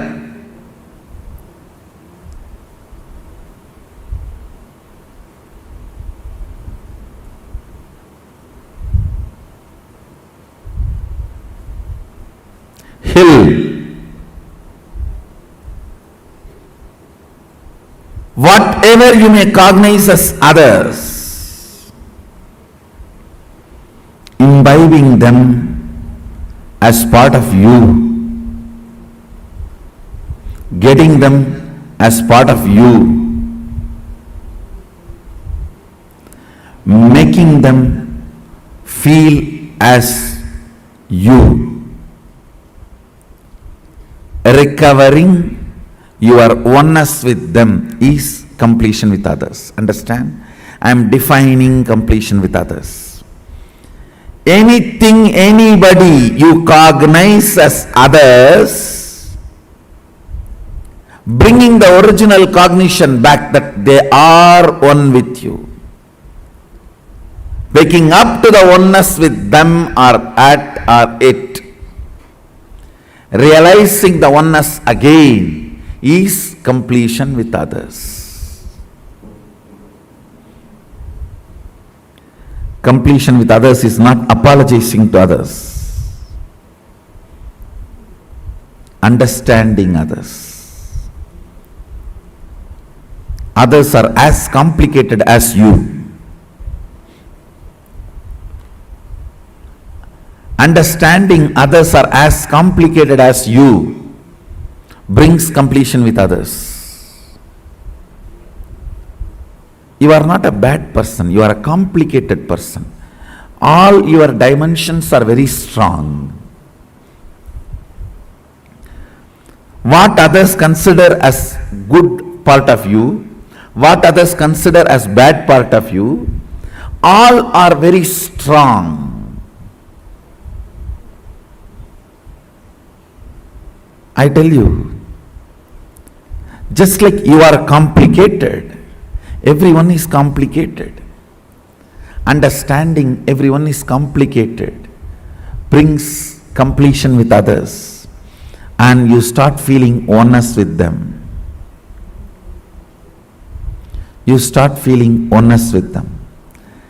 Identifying yourself with others, putting yourself not in their shoes but in their crown. Why should always that word, putting yourself in their shoes? No. We Hindus, we put ourselves in their crown.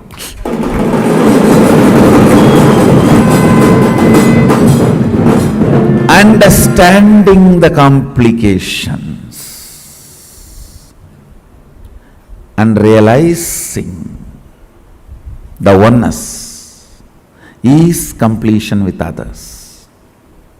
Taking responsibility and enriching.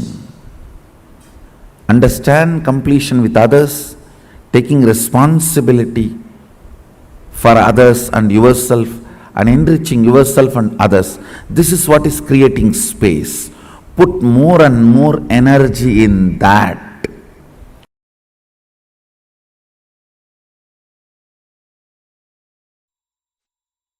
All your patterns, obsessive, compulsive, reactionary patterns,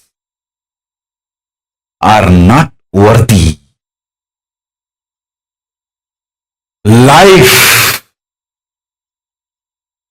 Paramashiva's powers are only worthy to manifest, celebrate, enjoy.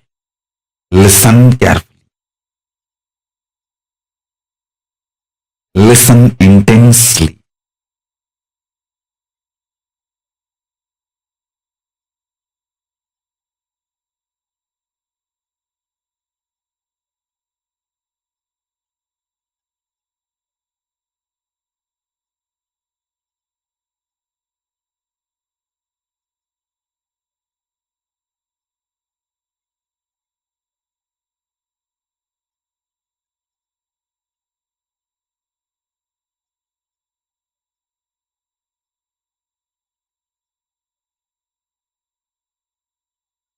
Unable to build collective integrity is just because of your obsessive, compulsive, reactionary pattern. Understand? Whatever stops you building collective integrity is your obsessive, compulsive, reactionary pattern. Sit and pen down what stops you building collective integrity around you. Behave ferociously with those patterns. You usually behave ferociously with the people, not with the patterns. Behave ferociously with the patterns. Behave cutely with the people. You do opposite. You behave ferociously with people and behave very cutely with your patterns.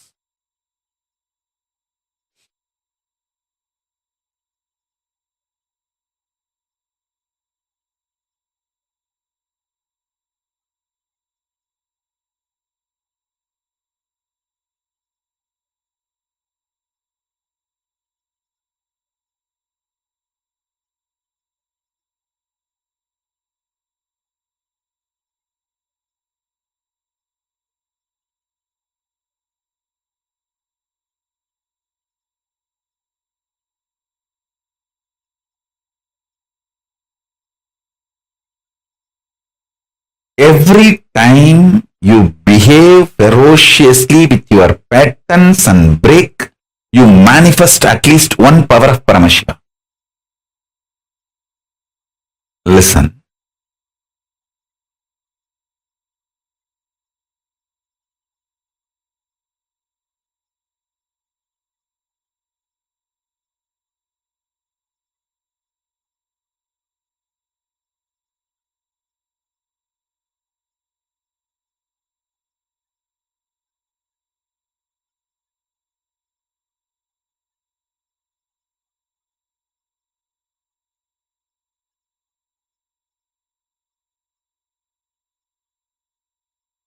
To behave ferociously with your pattern, you don't need anything other than feeling connection or trust on me, because the trust you have on me will naturally manifest as the courage to execute my words.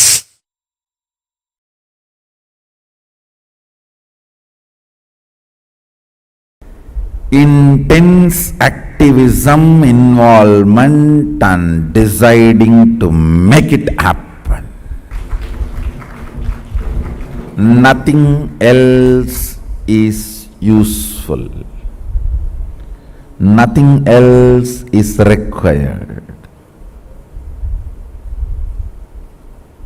The stamina, energy in the guts to make it happen. Will, persistence.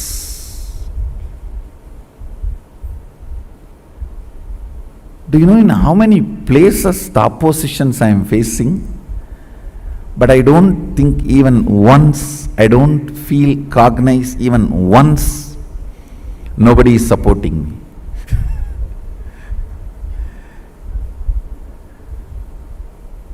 I am very clear because I have taken the responsibility. Sadashiva himself is supporting me.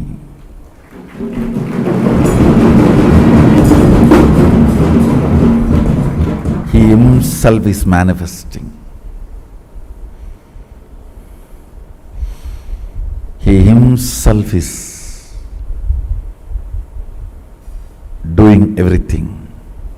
Understand, you will have in your inner space 10 choices. One, oh, I am trying every best, nobody is supporting me. One thought current. Loser. Losers don't sacrifice. Losers are the arrogant, abusive fellows. Out of arrogance and abusiveness, no sacrifice will happen. This is another one thought current. The one more thought current. Oh, if I take the responsibility, I am only questioned, I am not supported. You are given everyday food, that is a support. You are given all your basic needs, that is a support.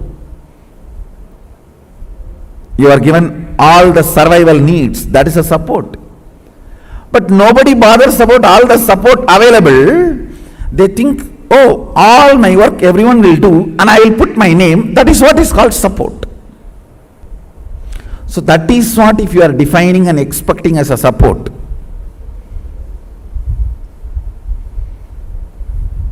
You will have Buddha Ganas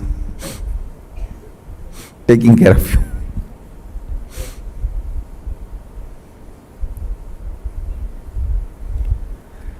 All these thought currents will run in you. It is you who need to decide to which thought current you are going to give life. To which thought current you are going to give life. You are an adult, decide to which thought current you are going to give life. Your life is going to be like that, that's all. To which thought current you are going to give life, your life is going to be like that, that's all. Understand? Somebody decided to have a Ganga Snan and started his journey from Rameswaram. Today he may not have Ganga. He may have only the streams in the roadside to take bath. but only if he does not dilute his vision, goal.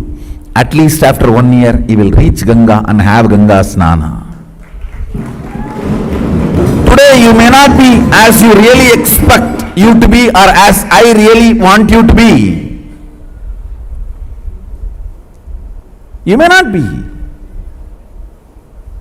But only if you keep my vision for you alive and moving towards it, at least in next 1 or 2 years, you will be settled and radiating, manifesting that vision.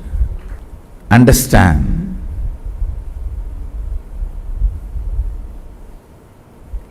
Life happens to you when you decide to make it happen. If you are sitting, let things automatically come. Automatically only one thing will come, that is problems. Life happens to people who consciously decide. That is actually a good news. It comes to you only the way consciously you decide. Means what? You develop, you decide, you design. That's such a good relieving news. So I know there will not be any unexpected problems. That's a freedom. Feeling empowered. It is we who decide and design the life. To what you are loyal, that will be your life.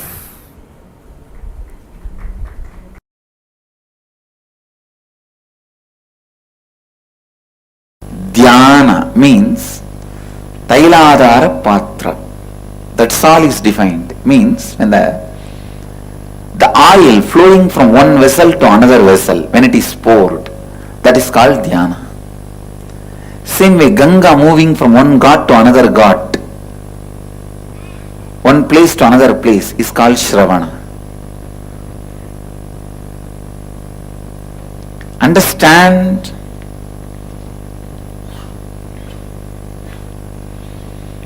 Shravana, listening,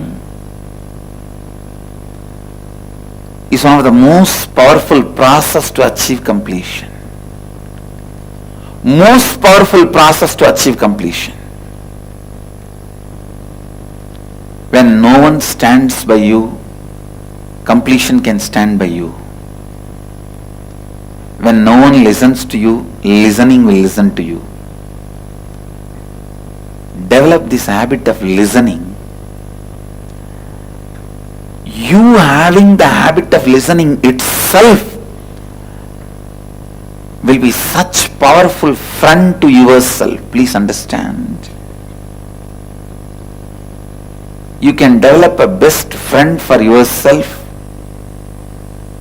through the habit of listening. Your habit of listening can be an amazing friend for you in all your difficult times. You don't need somebody else listening you. Your habit of listening is enough. It can be an amazing friend.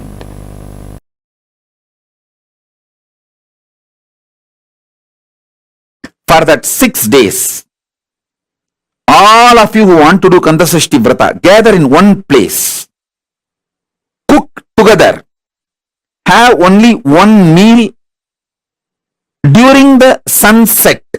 Whole day don't eat anything. Do Kandasashti Parayanam 36 times. Sit as a group from morning till evening. That 6 days take off. Whoever wants to do Kandasashti Vratam, all of you gather in one place. Stay in one place. Rent a place and stay in one place. From morning till evening, do 36 times Kandasashti Vrata. Means Kandasashti Parayanam, Kandasashti Kavacham chanting. And evening, before the sunset, have only one meal. All of you cook together, work together, cook, offer it to Subramanya, and eat before going to bed. Late night, do Rudrabhishekam. Listen, in Hindu tradition, in Agamas, Doing Rudrabhishekam to Subramanya is tradition. Night is the time the third eye of the Paramashiva opened up for the Subramanya to manifest. So night time do Rudrabhishekam. After the sunset, do the Rudrabhishekam to Subramanya.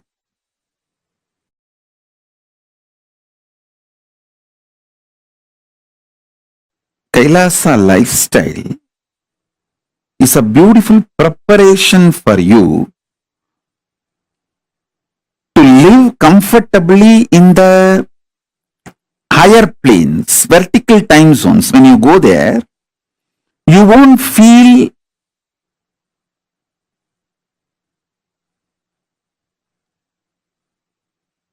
cultural shock.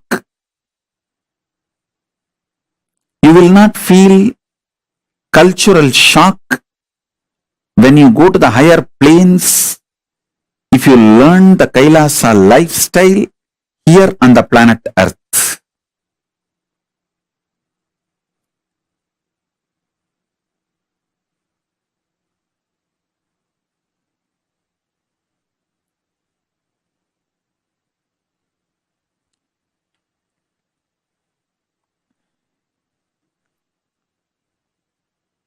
We just need some of the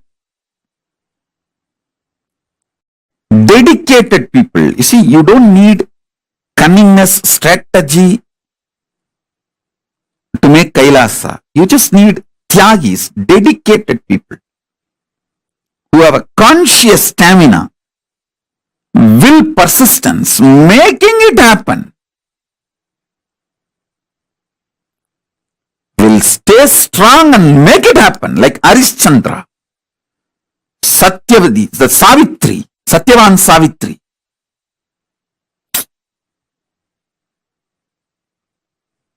Whatever. Will, persistence. Nachiketa. Will, persistence.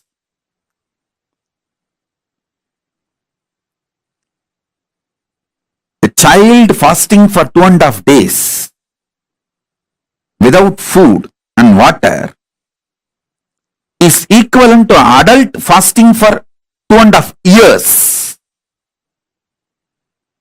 Because for child, food is the only life, source of life. For an adult, there are multiple sources of life. His body has evolved to use multiple things as source of life. But for a child, food is the only source of life. And a child, Nachiketa, fasting for 2.5 days is equivalent to an adult fasting for 2.5 years with a will, persistence. Satyavan Savitri, Nachiketa, Arishchandra,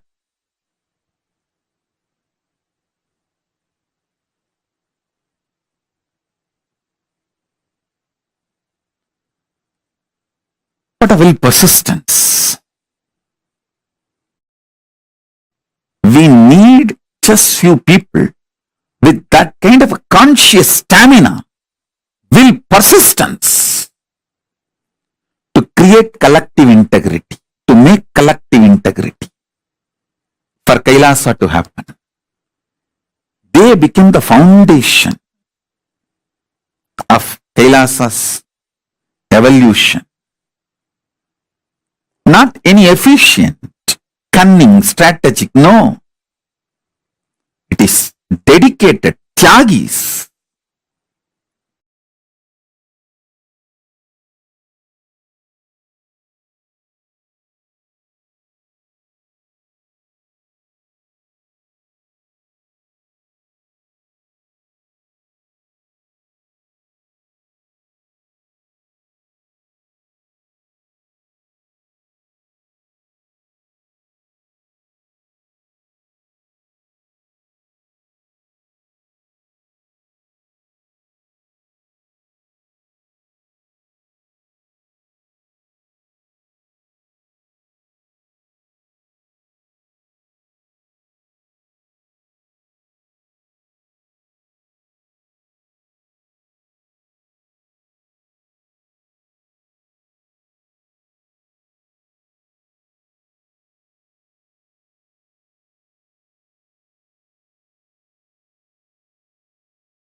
Yes.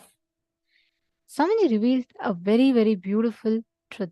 Collective integrity keeps the ship afloat. As long as you are following the principles of collective integrity, you keep the ship afloat. Without following the principle of collective integrity, it is like you are losing on the main principle of what keeps the whole thing running. Collective integrity is something that all of us need. Like Swamiji gave like a proper analogy. The sailor of the ship cannot say, I did my job properly. The engineer didn't do, the maintenance guy didn't do. So there's a hole in the ship. If the ship sinks, even he also sinks. If we do not maintain the ecosystem around us, it is nearly impossible to live the experience of Paramashivoham. It is highly important that you are able to inspire your whole group, the people around you, to live, apply these sciences in their daily lives. So, without applying the science of collective integrity, it is absolutely of no use. I mean, it's like really impossible for us to experience any breakthroughs in life. So, collective integrity keeps the ship afloat. This is the basic principle because today is the 21st day and you're all going to go back out there and you are going to be living these principles with your family members, with your friends, with all of them. So, it is very important that we understand the science. Why is collective integrity so important? Because collective integrity is the key with which you can unlock the science of creating, living with a successful ecosystem around you. Successful place around you, which can, the people around you who can support you in you manifesting your goal, your vision in life, whatever you want to create as reality in life. Collective integrity is the key. That keeps the whole ship afloat. Now, Swamiji gave a very, very important activity for us. Collective integrity means not you thinking, oh, I'm fine, I'll take care of myself, and as long as I'm integrated, I'm okay. No. Because if the sailor thinks, as long as he is sailing the ship, that's okay. If there's a person who's drilling a hole into the ship, that's totally fine. It's not his responsibility. No. When the ship sinks, it's not going to see whether the sailor did it properly or whether the engineer crafted it properly. The ship sinks, all of us, everyone inside is going to sink. Convincing the organs of your body, convincing the organs of your life is one and the same. Whatever stops you building collective integrity is your obsessive, compulsive, reactionary patterns. How many times many of you feel, as long as I am integrated, I'm good with that. I think managing others or inspiring others to be integrated is little too much and I'm not ready for it. How many of you entertain thought currents like this or similar to this? How many of you entertain such thought currents? Post in the chat. And how many of you are identifying that these thought currents are what misaligns you from the collective integrity, the space of collective integrity? Please post that in the chat.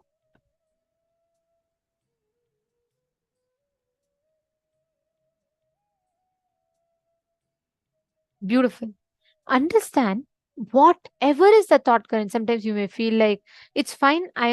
I don't want others to, feel bad about me when I remind them, or I don't want to get into people's bad books, or I don't want to take responsibility for others. I don't think I can handle it. All these are the thought currents that stops us. Look back into you, see what in you stops you from taking responsibility for collective integrity in life. Take a few minutes. I request every one of you to look in and pen down what stops you from standing up and aligning to collective integrity in life. Please pen down.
relax.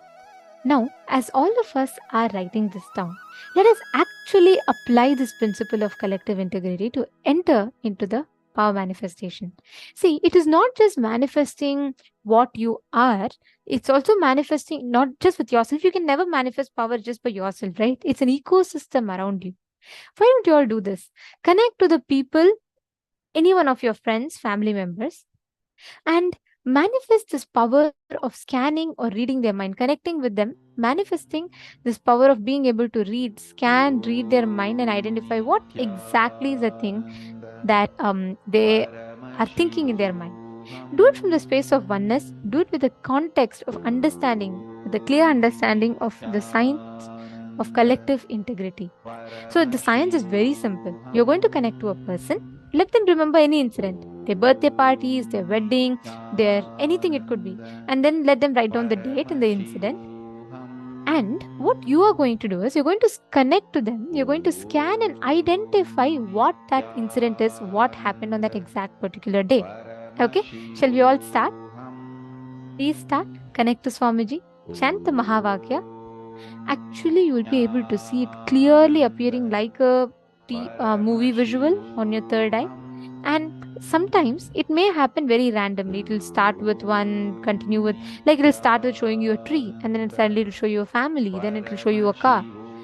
But start describing whatever you're seeing. Even if you think it's just distorted or, disjoint visuals, it's okay. Go ahead and tell whatever is coming in your third eye. Start with that. I request every one of you here to do it. Let's start. Please chant the Mahavak. Paramashivoham. Om Nityananda Paramashivoham. Om Nityananda Paramashivoham.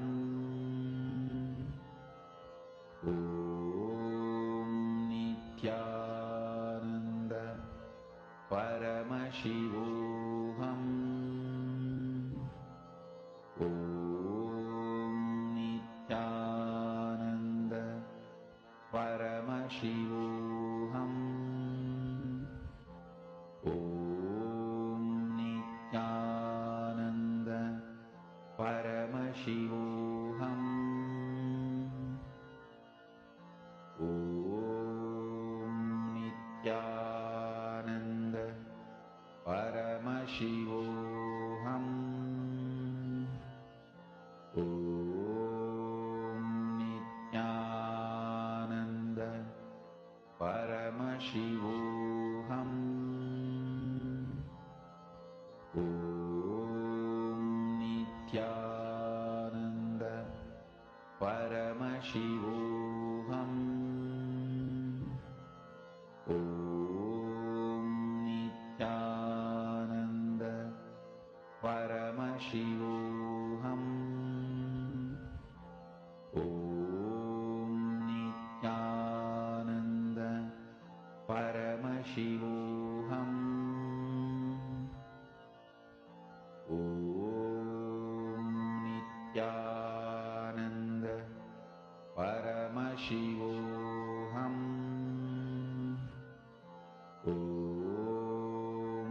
Nityananda Paramashivoham.